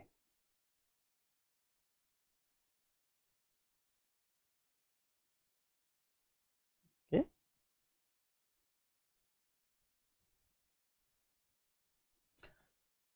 Then moving further, आगे हम बात करते हैं. As already discussed, glutathione 6 phosphate dehydrogenase की अगर डेफिशिएंसी हो तो कौन सा एंजाइम काम नहीं कर पाएगा, ग्लूटाथायोन पेरोक्सीडेज. ग्लूटाथायोन पेरोक्सीडेज का काम क्या है कि H2O2 को न्यूट्रलाइज करना इनटू अ वाटर. उस दौरान जो ग्लूटाथायोन रिड्यूस स्टेट में था, दिस ग्लूटाथायोन में move to an oxidize state. तो जहां कहीं पर भी ऑर्गेनिक पर हाइपर पर हो या नॉर्मल पर हो, उसको H2O2 या ROH उसको न्यूट्रलाइज करने का काम। ग्लूटाथायोन जो ऑक्सीडाइज्ड है इसको वापस रिड्यूस करने का काम, जो ऑक्सीडाइज्ड ग्लूटाथायोन है उसको रिड्यूस फॉर्म में कन्वर्ट करने का काम करता है ग्लूटाथायोन रिडक्टेज। और ग्लूटाथायोन रिडक्टेज को अपना काम करने के लिए रिड्यूसिंग इक्विवेलेंट के तौर पर चाहिए NADPH, and this NADPH comes from a pentose phosphate pathway. जिन पेशेंट्स को ग्लूकोज 6 फॉस्फेट डिहाइड्रोजिनेज की डेफिशिएंसी है वहां पर NADPH का प्रोडक्शन नहीं होगा HMP पाथवे से, NADPH की अमाउंट कम रहेगी जिसकी वजह से एंटीऑक्सीडेंट मशीनरी काम नहीं करेगी, और एंटीऑक्सीडेंट मशीनरी काम नहीं करेगी तो that deficiency is referred to as glucose 6 phosphate dehydrogenase deficiency, and as I already mentioned that this is X-linked recessive disorder. और मेनली प्रॉब्लम कब होती है, जब कोई क्विनोन ड्रग जैसे प्रीमाक्वीन ले ली जाती है। What is primaquine? This is an anti malarial drug. तो उस दौरान अनकंट्रोल्ड ऑक्सीडेटिव डैमेज होना शुरू होता है। या इवन फावा बीन्स का पॉर्टिकल नेम विक्सिया फावा है, ब्रॉड बीन्स भी कहा जाता है, इनको कंज्यूम कर लिया जाए then also there would be a problem, condition is referred to as favism. Okay, now basically the HMP pathway and glycolysis, they are interlinked. HMP pathway starts from a glycolytic intermediate and ends up with the formation of glycolytic intermediate. There are two routes of oxidation. Glucose का एक ये straight root अगर हम मान लें जो pyruvate की तरफ जा रहे हैं ये, और एक सेकंड रूट जो ऐसे घूमकर वापस इधर की तरफ आ रहा है। इस रूट के अंदर हमारा एम ATP प्रोड्यूस करना है और NADH प्रोड्यूस करना है, और इस वाले रूट में जो ऑक्सीडेशन होता है उस दौरान हमारा एम क्या है, ATP प्रोड्यूस करना नहीं, एम क्या है, NADPH का प्रोडक्शन करना। So for example, this HMP pathway starts with a glucose 6 phosphate, which is a glycolytic intermediate, which is converted to a ribulose 5 phosphate. राइबोलोज 5 phosphate को आगे जाइलोज 5 फॉस्फेट या ribose 5 phosphate में convert किया जा सकता है। राइबोज 5 फॉस्फेट का इस्तेमाल न्यूक्लियोटाइड बायोसिंथेसिस में हो सकता है, इस्तेमाल हो, नहीं हो तो उसको वापस किस में कन्वर्ट किया जाता है, फ्रक्टोज 6 फॉस्फेट और ग्लिसराइड 3 फॉस्फेट। हमने देखा था पहले 6,4 फिर 7,3, इस तरीके के डिफरेंट कंपाउंड्स हैं वह फॉर्म होते हैं। My dear friends, pentose phosphate pathway में 5 कार्बन फॉस्फेट फॉर्म भी बनती है, 4 कार्बन फॉस्फेट फॉर्म भी बनती है, 3 कार्बन फॉस्फेट फॉर्म भी बनती है, 6 कार्बन फॉस्फेट फॉर्म तो स्टार्ट ही होती है, 7 कार्बन फॉस्फेट फॉर्म। यानी HMP pathway is a common pathway by which you can generate triose phosphate, by which you can produce tetrose phosphate, by which you can produce pentose phosphate, hexose phosphate, so ये start ही होता है, even you can produce a haptose phosphate. So almost all these sugars in biological system, they are derived from a glucose, which is called glucose 6 phosphate, and then enter into the HMP pathway. Is it clear? So this was about the HMP pathway, hexose monophosphate shunt, which is very important path, a glycolytic path. इसमें सिर्फ याद रखना है कि इस path की importance क्या है, और सबसे इम्पोर्टेंट इंपॉर्टेंस क्या है, इट प्रोवाइड्स यू और it produces an NADPH. Got this? So my dear friends, अब तक हम क्या बात कर चुके हैं, आज की क्लास में हम लिंकेज स्टेप के बारे में बात कर चुके हैं। लिंकेज स्टेप के बाद हम बात कर चुके हैं basically TCA cycle. TCA cycle के अंदर हमने रेगुलेशन की बात भी की। फिर अब हम डिस्कस लास्ट में अभी हमने डिस्कस किया an alternative oxidation pathway of a glucose, and that alternative oxidative pathway of glucose is referred to as HMP pathway.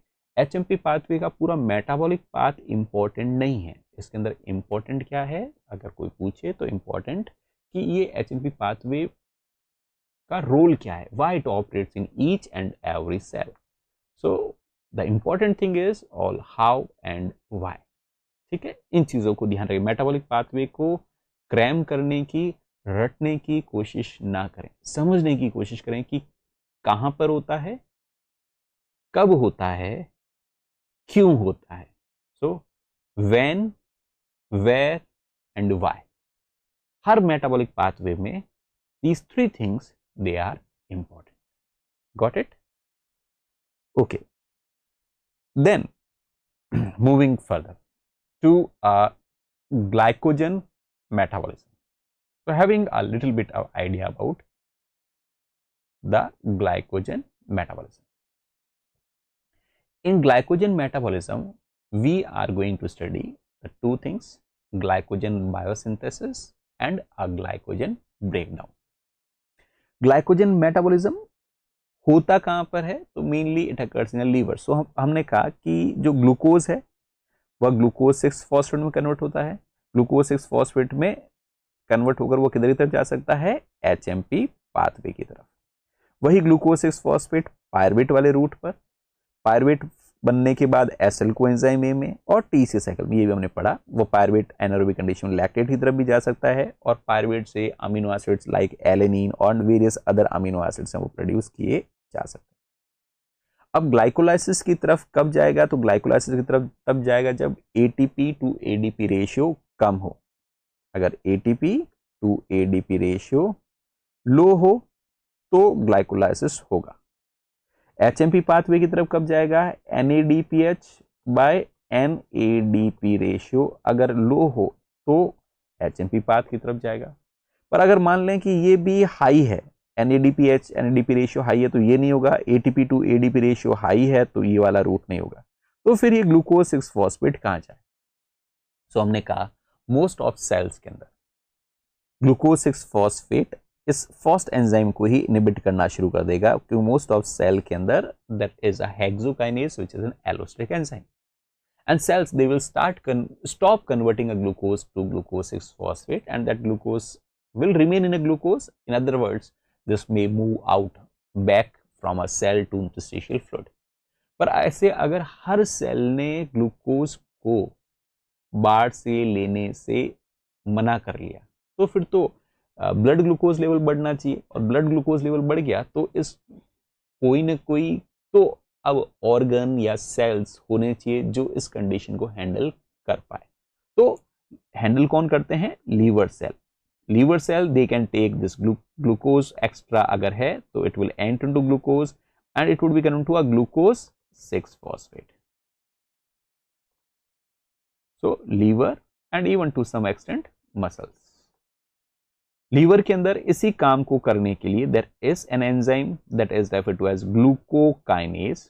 और ग्लूकोकाइनेज पहली बात तो ये माइकलिस मेंटेन एंजाइम है, इसलिए कोई फीडबैक इनहिबिशन वाली बात नहीं है. और दूसरी इसकी केएम वैल्यू काफी हाई है, और केएम वैल्यू हाई है इसका मतलब ये तभी काम करेगा जब ब्लड में ग्लूकोज लेवल ज्यादा है. तो ब्लड में ग्लूकोज लेवल ज्यादा हो तो फिर ग्लूकोज 6 फॉस्फेट किस रास्ते की तरफ जा सकता है, क्योंकि ग्लूकोज 6 फॉस्फेट ग्लाइकोलाइसिस की तरफ नहीं जा रहा है क्योंकि एनर्जी रिच कंडीशन है, एचएमपी पाथवे की तरफ नहीं जा रहा है क्योंकि एनएडीपीएच खूब है. तो अब ये एक और रास्ते की तरफ जा सकता है जिसके बारे में अब हम डिस्कस कर रहे हैं. It can move toward the direction of glycogen. So the fate of glucose 6 phosphate could be glycolysis. Glucose 6 phosphate could move to HMP pathway and glucose 6 phosphate could move toward a glycogen biosynthesis if the enzymes responsible for glycogen biosynthesis are present. Glycogen का structure हम देख चुके हैं. Glycogen is a homopolymer of glucose and it's a branched polymer. As we have studied that it has an major links are alpha 1,4 glycosidic bond. Beside this, occasionally there are alpha 1,6 point. After every, you can say approximately 10 residues, you get a 1 alpha 1,6 linkage. So वही चीज यहाँ पर diagram में represent की गई है. You can see that most of these bonds alpha 1,4 ये भी alpha 1,4 alpha 1,4 alpha 1,4 ये बॉन्ड भी alpha 1,4 alpha 1,4. पर जो ब्रांच जंक्शंस होते हैं वहां पर बॉन्डिंग कुछ जगहों पर बॉन्डिंग कैसी हो सकती है, अल्फा 1,6, जिसको ब्रांचिंग कहा जाता है। Majority of bonds are alpha 1,4, but at some places you can have a branch, and the branch is alpha 1,6. Now this is the glycogen which is stored when an energy is in excess. जब requirement होगी तो उस glycogen को वापस glucose में convert कर दिया जाएगा। बट अ क्वेश्चन में कम इन योर माइंड कि जब जरूरत पड़ने पर ग्लाइकोजन को ग्लूकोज में कन्वर्ट किया जाएगा और फिर ग्लाइकोलाइसिस की जाएगी, तो फिर ग्लूकोज को ग्लाइकोजन में कन्वर्ट ही क्यों किया जाए? Why not store a glucose in form of glucose, और लेट्स से ग्लूकोज 6 फॉस्फेट, उस फॉर्म में क्यों नहीं स्टोर कर लिया जाता? The reason is that each glucose molecule would be counted as a separate molecule if they are a free glucose, and इस तरह से सॉल्यूट की कंसंट्रेशन, ग्लूकोज की कंसंट्रेशन बहुत ज्यादा होगी तो साइटोसोल हाइपरटोनिक हो जाएगा, और हाइपरटोनिक का मतलब सेल के अंदर खूब सारा वाटर एंटर करेगा और सेल ब्लास्ट हो जाएगा। अगर खूब सारे ग्लूकोज, सपोज 10,000 ग्लूकोज मॉलिक्यूल्स भी आपस में जुड़कर एक ग्लाइकोजन में कन्वर्ट हो गया, तो it now would be counted as a one molecule. And we have stated colligative properties doesn't depend upon the size of molecule. Colligative properties depend upon the number of molecule. Okay, one glucose and a one glycogen which is composed of 10,000 glucose molecule are equal in the osmotic properties. तो free glucose रखोगे तो osmotic pressure बहुत ज्यादा होगा, cell, हम plant cells की बात करें तो हमेशा ही टर्जिड रहेंगे, और एनिमल सेल्स हैं वो बर्स्ट हो जाएंगे। हालांकि प्लांट सेल्स ग्लाइकोजन स्टोर नहीं करते, हम देखेंगे they mainly store the starch. So basically to control an osmotic balance, the cell they store the molecules in form of polymers instead of monomers. So first हम जो discuss कर रहे हैं that is about glycogen biosynthesis. Glycogen biosynthesis के अंदर जो पहली step होती है my dear friend, it is the formation of a active form of glucose, and that active form of glucose is referred to as UDP glucose. तो अगर UDP glucose बन गया तो इसका मतलब now there are two different fates. या तो ज्यादा हम डिटेल में नहीं बात कर रहे हैं, लेकिन फिर भी यूडीपी ग्लूकोज बनने का मतलब है कि either it will move toward a glycogen biosynthesis और it will move to a galactose biosynthesis. ये दो रूट्स हैं जहां जिधर की तरफ ये जा सकता है। Mainly here we are interested in glycogen biosynthesis. So let's say ये हमारे पास जो स्ट्रक्चर बना हुआ है that is of glucose 1 phosphate, that is glucose जो 6 फॉस्फेट था हमारे पास, that has been converted to glucose 1 phosphate by an enzyme mutase. Only position of phosphate has been changed. Now glucose 1 phosphate के ऊपर हम कह रहे हैं कि there is an addition of a UTP and a UDP would be released, and we will get a molecule referred to as UDP glucose. हमारे पास एक molecule बनेगा और उस मॉलिक्यूल का नाम है UDP ग्लूकोज। तो ये कैसे हो रहा है, इसको डायग्रामेटिकली रिप्रेजेंट किया गया। तो अल्फा, बीटा, गामा और ये UTP का स्ट्रक्चर है।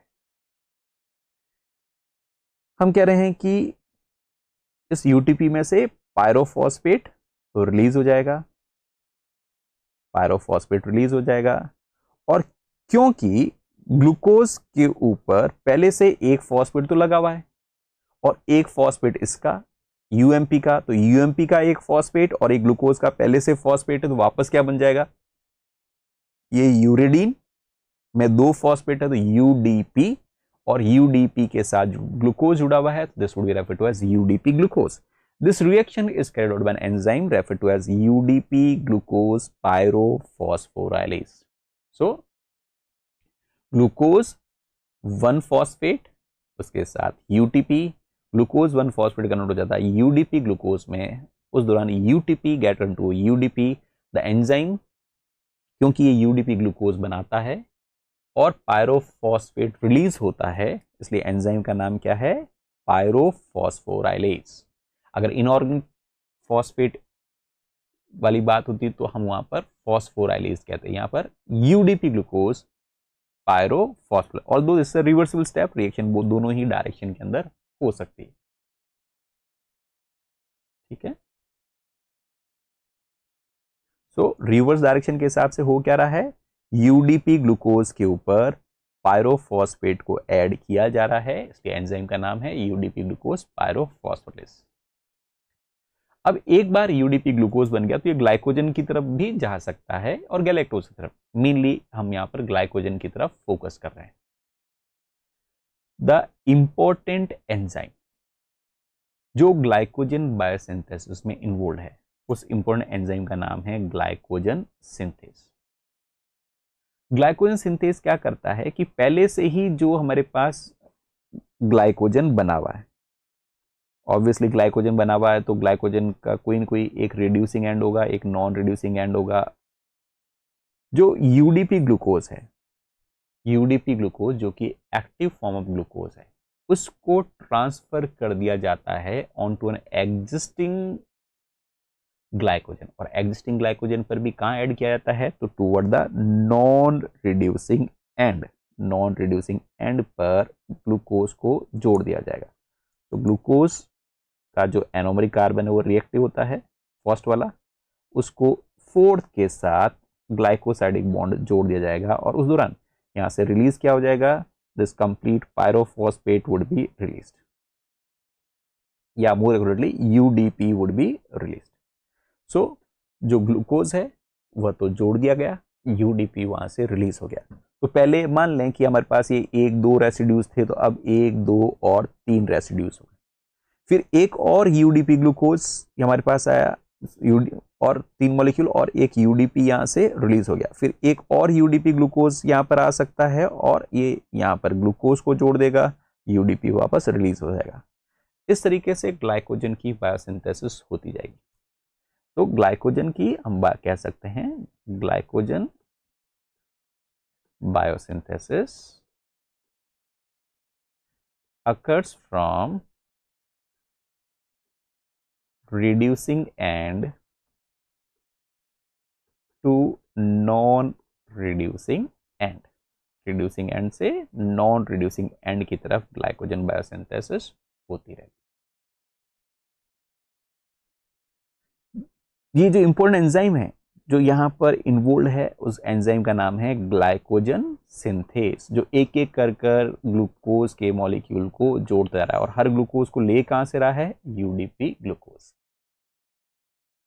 ग्लाइकोजन सिंथेस को अपना काम करने के लिए यूडीपी ग्लूकोज चाहिए as a substrate. Glycogen synthase important regulatory enzyme भी है और इस ग्लाइकोजन सिंथेस को इनहिबिट करने का काम, नेगेटिव रेगुलेट करने का काम करता है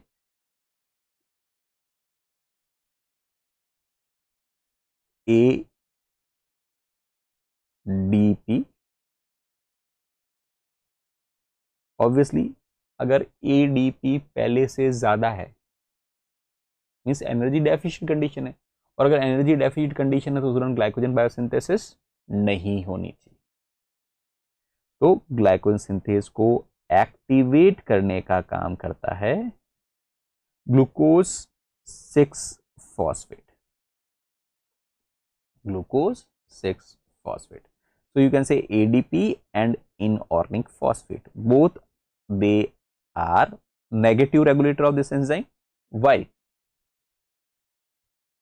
the glucose 6 phosphate is a positive regulator of this enzyme. This is the intrinsic regulation. Cell के अंदर अगर ग्लूकोज 6 फॉस्फेट ज्यादा तो ग्लाइकोजन बनेगा, स्पेशली किन सेल्स में बात कर रहे हैं हम, मसल्स के अंदर और लीवर के अंदर। और उसी सेल के अंदर अगर एडीपी और इनॉर्गेनिक फॉस्फेट ज्यादा है, इसका मतलब एटीपी कम होगा, ग्लाइकोजन बायोसिंथेसिस नहीं होगी। This is also under extrinsic regulation, ये एक्सटेंसिक रेगुलेशन में भी है। So here we can write down extrinsic regulation. Extrinsic regulation में कैसे है, तो हम कहेंगे कि अगर ये एंजाइम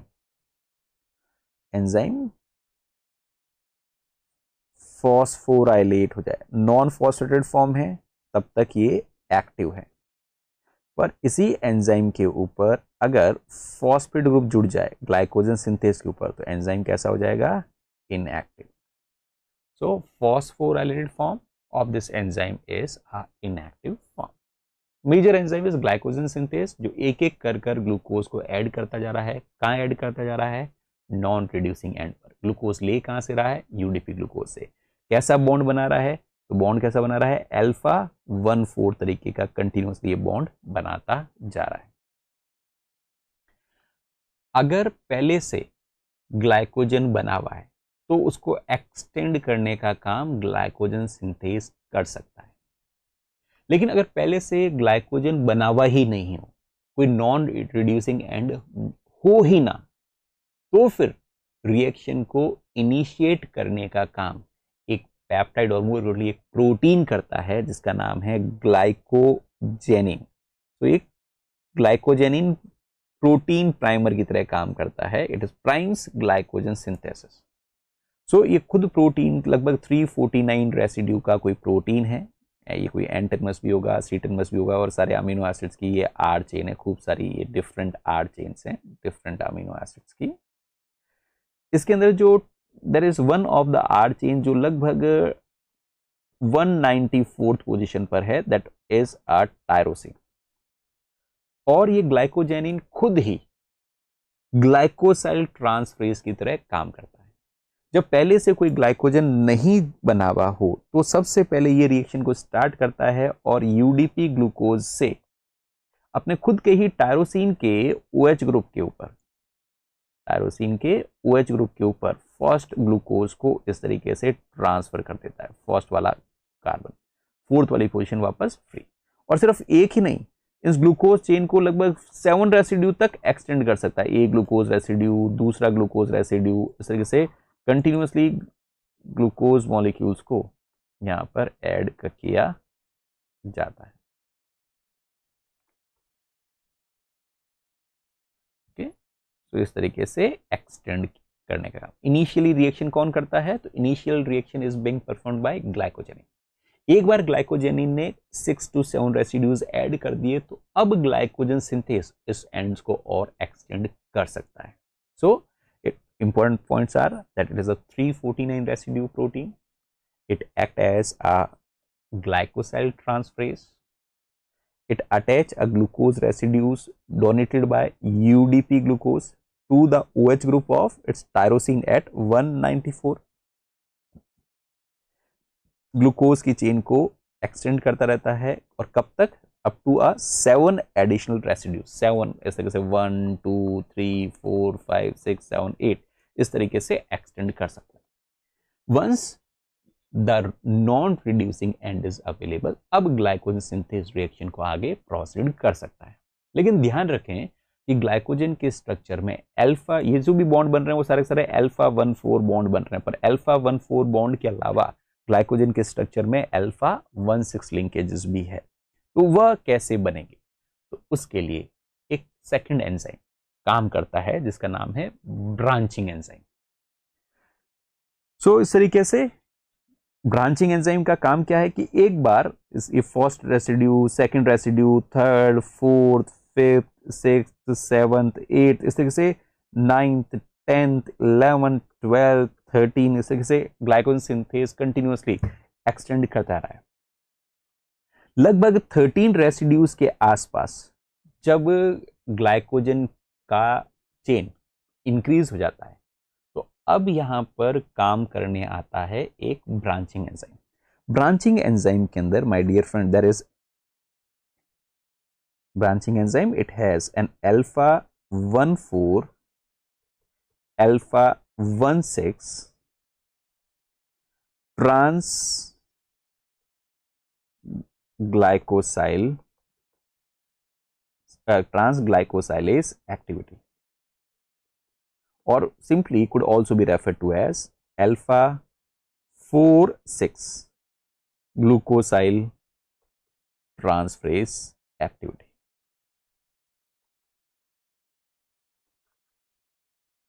ये एक्टिविटी इसमें प्रेजेंट होती है। किस एंजाइम में?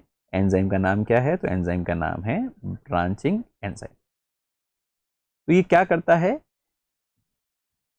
अल्फा 1,4 बॉन्ड को तो ब्रेक करता है और एक नया बॉन्ड बनाएगा, और वो किसके साथ बनाएगा? 6th पोजीशन पर एक नया बॉन्ड कौन सा बना दिया? Alpha 1,6। After almost every 9 to 12 residue, on average after every 10 residues a new branch would be introduced. यहां पर नई ब्रांच आ गई। फिर इसको वापस एक्सटेंड ग्लाइकोजन सिंथेज कर सकता है, इसको भी एक्सटेंड ग्लाइकोजन सिंथेज कर सकता है। वापस 13 के आसपास रेसिड्यू हुए तो लास्ट के लगभग 6 to 7 रेसिड्यूज को कौन हटा देता है? उसको रिमूव करने का काम करता है ब्रांचिंग एंजाइम। सो कौन कौन से एंजाइम यहाँ सिंथेसिस में काम आ गए? एक तो ग्लाइकोजन सिंथेज काम आ गया। अगर पहले से कोई ग्लाइकोजन नहीं बना हुआ है तो ग्लाइकोजेनिन काम आएगा। ग्लाइकोजेनिन को हम इनिशिएटर ग्लाइकोजन सिंथेज भी कह सकते हैं। This could also be referred to as initiator glycogen synthase. और तीसरा एंजाइम जो यहां पर काम आता है उसका नाम है D branching enzyme. Glycogen synthase alpha 1,4 bond बनाता है, इनिशिएटर ग्लाइकोजन सिंथेज भी अल्फा 1,4 बॉन्ड बनाता है। तो डी ब्रांचिंग एंजाइम क्या करता है? तो D branching enzyme alpha 1,4 bond को तोड़कर it forms an alpha 1,6 bond. So alpha 1,4 bond, it is being converted to an alpha 1,6 bond by a debranching enzyme. So this is how a glycogen is synthesized. All the glucose molecules, जितने भी glucose molecules हैं, they are taken up from an activated form of glucose, and activated form of glucose is UDP glucose. So this is about glycogen biosynthesis. Glycogen breakdown तो इससे भी simple है। Glycogen biosynthesis की अगर बात करें तो जो पहले से हमारे पास ग्लाइकोजन बना हुआ हो n नंबर ऑफ मॉलिक्यूल का, उसमें हमें एक ग्लूकोज अगर और ऐड करना है तो 2 ATP इक्विवेलेंट एनर्जी खर्च करनी पड़ती है। 2 ATP कहां पर? एक तो डेफिनेटली ग्लूकोज को कन्वर्ट किया गया होगा ग्लूकोज 6 फॉस्फेट में, वहां एक ATP खर्च हो गई। फिर ग्लूकोज 6 फॉस्फेट को कन्वर्ट कर देते हैं हम ग्लूकोज 1 फॉस्फेट में, और ग्लूकोज 1 फॉस्फेट को जब UDP ग्लूकोज में कन्वर्ट करते हैं तो यहां पर एक UTP एंटर होती है, और UDP ग्लूकोज जब ग्लाइकोजन का हिस्सा बन जाता है, यानी जो ग्लाइकोजन है उसके ऊपर ये ग्लूकोज जोड़ जाता है, एक और ग्लूकोज मॉलिक्यूल इसके ऊपर ऐड कर जाता है, तो वहां पर रिलीज क्या होता है? UDP। तो UTP एंटर हुआ, UDP रिलीज हुआ, तो ये वापस एक ATP के बराबर है। तो ग्लाइकोजन के एग्जिस्टिंग स्ट्रक्चर जो n नंबर ऑफ मॉलिक्यूल है उसमें +1 करने के लिए हमें कितने ATP के बराबर एनर्जी खर्च करनी पड़ रही है? 2 ATP, मोर एक्यूरेटली 1 ATP। 2 ATP कैसे? तो उसमें से 1 ATP है और 1 UTP है, but as we know that UTP is equivalent to ATP in energy, क्योंकि एनर्जी बेसिस में नहीं होती, एनर्जी फॉस्फेट ग्रुप में होती है। Then moving to a glycogen breakdown, that is very simple. Glycogen breakdown कहलाता है glycogenolysis. Glycogenolysis basically this is a certain series of reaction जिसमें पहले ग्लाइकोजन को ग्लूकोज 1 फॉस्फेट में और ग्लूकोज 1 फॉस्फेट को ग्लूकोज 6 फॉस्फेट में और ग्लूकोज 6 फॉस्फेट से फाइनली ग्लूकोज में कन्वर्ट किया जाएगा। यानी basically there are some series of reactions जहां पर हम ग्लाइकोजन को ग्लूकोज में कन्वर्ट करेंगे। कब और कहां पर होगा ग्लाइकोजन ब्रेकडाउन? तो it occurs when breakdown will occur when blood glucose level is obviously low. Signalling molecule यानी हार्मोन कौन सा होगा? तो that would be a glucagon. Respond कौन करेगा, मीन्स साइट जहां पर ग्लाइकोजन ब्रेक डाउन होगा तो that would be glycogen, that would be sorry liver, जहां पर लीवर सेल्स जहां पर ग्लाइकोजन का ब्रेक डाउन होगा। तो जब ब्लड ग्लूकोज लेवल कम होता है तो हमने कल देखा था कि ग्लाइकोलाइसिस धीरे हो जाती है, और आज हम कह रहे हैं कि इवन द ग्लाइकोजन सिंथेसिस तो रुक जाएगी, ग्लाइकोजन ब्रेक डाउन स्टार्ट हो जाएगा। तो ये कैसे होता है, अब हम इसके बारे में बात करते हैं। इस ग्लाइकोजन ब्रेक डाउन में भी सिर्फ दो ही एंजाइम है जो काम करने वाले हैं, एक ग्लाइकोजन फॉस्फोराइलेज जो कि इंपॉर्टेंट रेगुलेटरी एंजाइम है, और दूसरा एंजाइम जो यहां पर काम कर रहा है that is a D branching enzyme. दो ही एंजाइम हैं जो ग्लाइकोजन ब्रेकडाउन में काम करेंगे। तो सबसे पहले जो इंपॉर्टेंट रेगुलेटरी एंजाइम है that is glycogen phosphorylase. Glycogen phosphorylase को इसलिए फॉस्फोराइलेज नाम दिया क्योंकि ग्लाइकोजन के ऊपर काम करता है, और जो प्रोडक्ट बनाता है वह फॉस्फोराइलेटेड होता है। जो ग्लूकोज रिलीज होता है that glucose is release in form of glucose 1 phosphate. Phosphate लाता कहां से है, तो इनऑर्गेनिक फॉस्फेट से। तो ग्लूकोज 1 फॉस्फेट बनने का मतलब ग्लूकोज 6 फॉस्फेट बनने, जो कि आगे ग्लूकोज 6 फॉस्फेट में कन्वर्ट हो सकता है। जैसे एक एटीपी का फायदा हो गया, क्योंकि ग्लूकोज को अगर ग्लूकोज 6 फॉस्फेट में अगर हमें कन्वर्ट करना हो तो एक एटीपी खर्च करनी पड़ती है। यहाँ पर डायरेक्टली हमें ग्लूकोज 6 फॉस्फेट मिल रहा है, इसका मतलब एक एटीपी का इनडायरेक्ट बेनिफिट हुआ।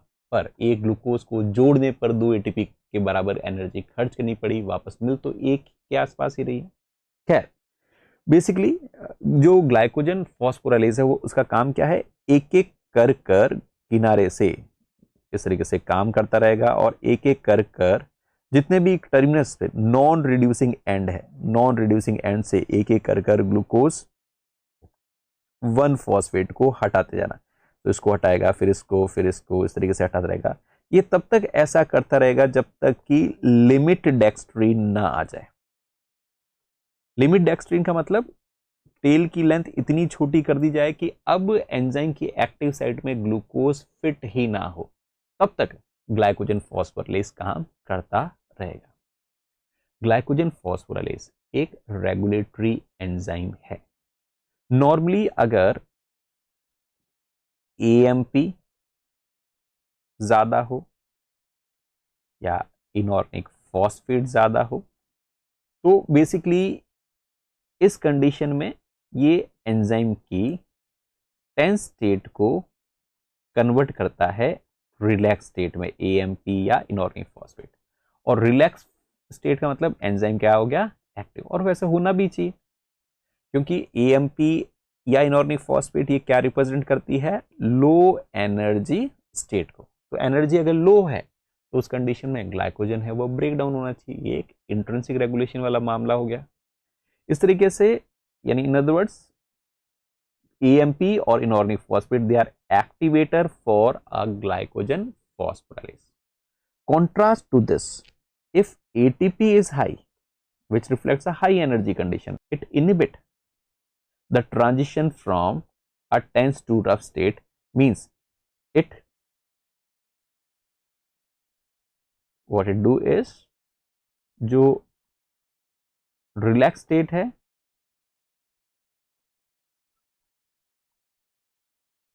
उसको टेंस स्टेट में कन्वर्ट कर देता है, और we can say it is involve in promoting ATP. Basically it inhibit, and how it inhibit, it promoting the tense state of enzyme, enzyme की टेंस स्टेट को ये प्रमोट करता है। सो हम कह सकते हैं AMP और इनऑर्गेनिक फॉस्फेट इसको एक्टिव करता है, तो ATP है वह इस एंजाइम को इनएक्टिव करने का काम करता है। ठीक है, इंपॉर्टेंट एंजाइम ग्लाइकोजन फॉस्फोरेस, ये इंट्रिंसिक रेगुलेशन हुआ। इसके एक्सट्रिंसिक रेगुलेशन की भी बात करें तो एक्सट्रिंसिक रेगुलेशन में क्या होता है फ्रेंड्स, कि सिग्नलिंग की वजह से अगर एंजाइम के ऊपर फॉस्फेट ग्रुप जुड़ गया तो ये एक्टिव होगा, और एंजाइम के ऊपर अगर फॉस्फेट ग्रुप नहीं जुड़ा हुआ है तो ये इनएक्टिव होगा। एकदम ग्लाइकोजन सिंथेज से रिवर्स। तो ये फॉस्फोराइलेशन कैसे होता है, तो हम कह रहे हैं जब जैसे ही ब्लड ग्लूकोज लेवल है वह कम हो तो ग्लूकागॉन का लेवल बढ़ जाता है। ग्लूकागॉन का लेवल बढ़ने पर ग्लूकागॉन सभी सेल के चारों तरफ होता है, पर रिस्पॉन्ड सिर्फ वही सेल करते हैं जिनके ऊपर एप्रोप्रिएट रिसेप्टर होता है। तो जिन पर ग्लूकागॉन रिसेप्टर है वहां पर कोई जी अल्फा प्रोटीन एक्टिवेट होगा जो एडेनिड साइक्लेज को एक्टिवेट करेगा, जिसके साइक्लिक ईएमपी बनेगा।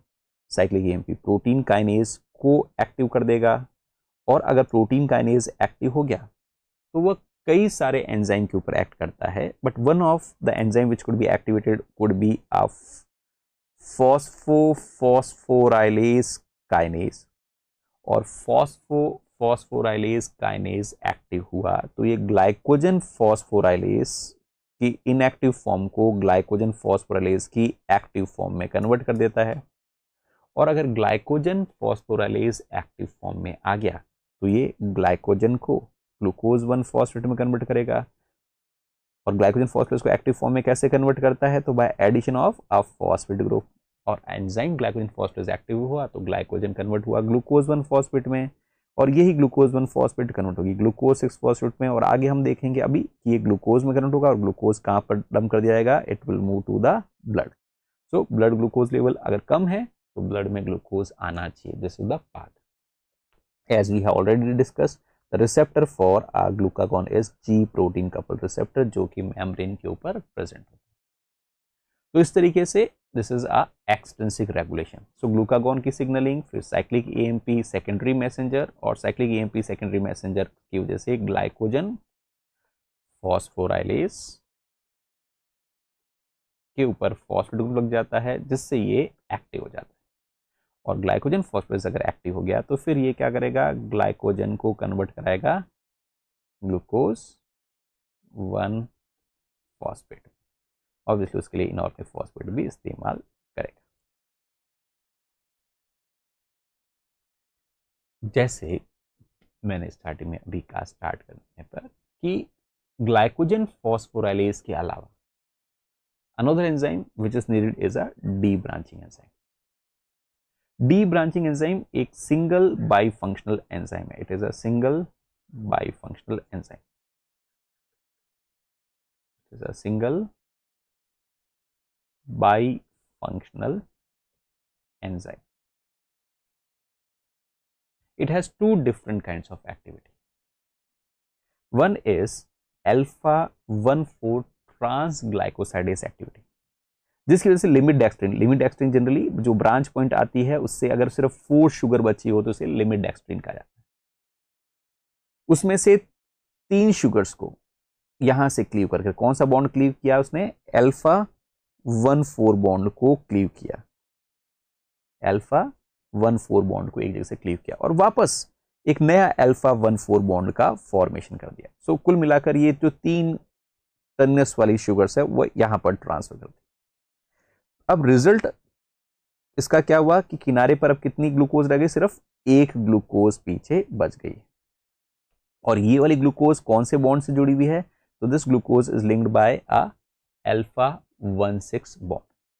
इसी एंजाइम के पास एक सेकंड एक्टिविटी होती है दैट इज अल्फा 1,6 ग्लूकोसाइडेज, जिसकी वजह से इस वाली शुगर को भी ये यहां से रिलीज करा देता है, and that is release in form of glucose 1 phosphate के फॉर्म में नहीं, this is being released in form of glucose. अब बाकी वापस यहां पर कौन सा एंजाइम आ जाएगा, यहां पर वापस ग्लाइकोजन फॉस्फोराइलेज आ जाएगा और एक एक करके ग्लूकोज को हटाता रहेगा जब तक कि लिमिट डेक्सट्रिन ना आ जाए। इसलिए हम कह रहे हैं कि अगर 9 मॉलिक्यूल्स ग्लूकोज 1 फॉस्फेट के प्रोड्यूस हुए तो एक मॉलिक्यूल फ्री ग्लूकोज भी बनेगा। जितने भी अल्फा 1,4 बॉन्ड वाले हैं वह सारे के सारे ग्लूकोज 1 फॉस्फेट में रिलीज होगा, और जहां कहीं पर भी अल्फा 1,6 बॉन्ड वाला ग्लूकोज है that is release in form of free glucose, वह फ्री ग्लूकोज के फॉर्म में रिलीज होगा। देन ज्यादातर जगहों पर हमारे पास क्या बना, ग्लूकोज 1 फॉस्फेट, जो ग्लूकोज 1 फॉस्फेट ग्लाइकोजन से बना। This glucose 1 phosphate could be converted to glucose 6 phosphate. पर ग्लूकोज 6 फॉस्फेट जब हम ग्लाइकोलाइसिस में बात कर रहे थे तो हमने पढ़ा था कि ग्लूकोज 6 फॉस्फेट सेल को लीव नहीं कर सकता, ब्लड में नहीं जा सकता, क्योंकि सेल्स के ऊपर जो रिसेप्टर्स हैं they are the GLUT receptor, जो ग्लूकोज को रिकॉग्नाइज करते हैं। तो पहले तो म्यूटेज ने रिएक्शन कर दी। अब अगली स्टेप है कि किसी तरीके से glucose 6 phosphate should be convert to glucose so that it can leave the cell. But how glucose 6 phosphate is convert to glucose?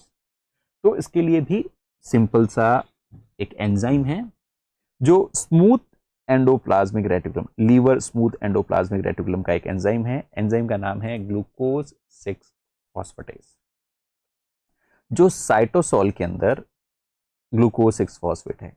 Glucose 6 phosphate का ईआर के ऊपर ट्रांसपोर्टर है, इसलिए वह ईआर के ल्यूमन में एंटर कर जाता है। ईआर के ल्यूमन में एंटर करते ही ग्लूकोज 6 फॉस्फेट को कन्वर्ट कर दिया जाता है ग्लूकोज में by an enzyme glucose 6 phosphatase. जैसे ही ग्लूकोज 6 फॉस्फेटेज की रिएक्शन करता है, वापस ग्लूट ट्रांसपोर्टर लगे हुए हैं ईआर की मेम्ब्रेन पर, ग्लूकोज वापस कहां पर आ गया, साइटोसोल में। और इनऑर्गेनिक फॉस्फेट का ट्रांसपोर्टर भी लगा हुआ है ईआर की मेम्ब्रेन पर, इसलिए इनऑर्गेनिक फॉस्फेट भी वापस बाहर आ जाता है। और सेल से बाहर आने के बाद तो फिर तो कोई प्रॉब्लम ही नहीं है, आराम से ये ग्लूकोज सेल से बाहर लीव कर सकता है, because cell has a transporter for glucose. So liver cell से अब ये ग्लूकोज साइटोसोल से बाहर, लीवर सेल से बाहर की तरफ एग्जिट कर सकता है। सो एक बात यहां पर सिर्फ नोट डाउन करने वाली है, वह ये है कि glucose 6 phosphatase which is a marker enzyme of a liver smooth endoplasmic reticulum, it is सिर्फ बहुत कम ऐसे ऑर्गन्स या सेल्स होंगे जहां पर ये एंजाइम होगा ग्लूकोज 6 फॉस्फेटेज, जिसकी वजह से फाइनली ग्लूकोज सेल को लीव कर कर बाहर जा सकता है। My dear friends, there are some hereditary disorders which are related with glycogen storage, इनको नोट डाउन कर लें। जैसे ग्लूकोज 6 फॉस्फेटेज की डेफिशिएंसी हो तो इसमें वॉन गर की इस डिसऑर्डर को, इस जेनेटिक डिसऑर्डर को वॉन गर की डिसऑर्डर कहा जाएगा if glucose 6 phosphatase is absent. Glycogen का स्ट्रक्चर नॉर्मल होता है। अगर अल्फा 14 से टाइप 1 ग्लाइकोजन स्टोरेज डिजीज भी कहा जाता है, टाइप 2 ग्लाइकोजन स्टोरेज डिजीज में अल्फा 14 ग्लूकोसाइडेज काम नहीं करता। इस टाइप 2 ग्लाइकोजन स्टोरेज डिजीज को पॉम्पी डिजीज भी कहा जाता है। ग्लाइकोजन स्ट्रक्चर नॉर्मल होता है। अल्फा 16 ग्लूकोसाइडेज एक्टिविटी अगर एब्सेंट हो तो उसे कोरी डिजीज कहा जाता है। So Pompe disease due to alpha 14 activity and Cori disease due to alpha 16 activity. Alpha 16 activity अगर नहीं होगी तो ग्लाइकोजन का स्ट्रक्चर लेंथ तो वही होगी पर ब्रांचेस सारी छोटी होती जाएगी। You will have a outer chain missing और वेरी शॉर्ट। अगर अल्फा 14 अल्फा 16 ट्रांसग्लाइकोसाइडेज जिसे हम ब्रांचिंग एंजाइम कहते हैं वह अगर एब्सेंट हो तो there could be an Andersen disease, जिसकी वजह से अब जो फ्रीक्वेंट ब्रांचिंग आनी चाहिए वो फ्रीक्वेंट ब्रांचिंग नहीं होगी, बहुत लॉन्ग ब्रांचिंग देखने को मिलेगी। Type 5 glycogen storage disease is due to deficiency of an enzyme glycogen phosphorylase, इसे मैकार्डल डिजीज कहा जाता है। इसी तरीके से ग्लाइकोजन स्टोरेज टाइप 6 को हम हर्ट्स डिजीज कहते हैं, which is due to and again deficiency of glycogen phosphorylase. So these are some of hereditary disorders which are related with a glycogen metabolism.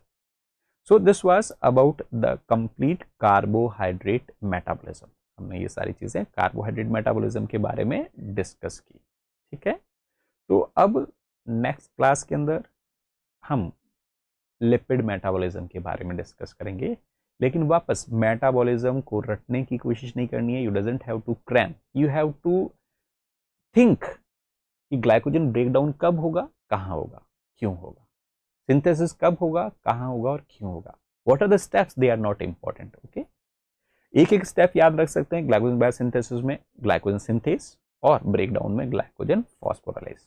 Okay, so hopefully you will do revision in a very intelligent and smart way.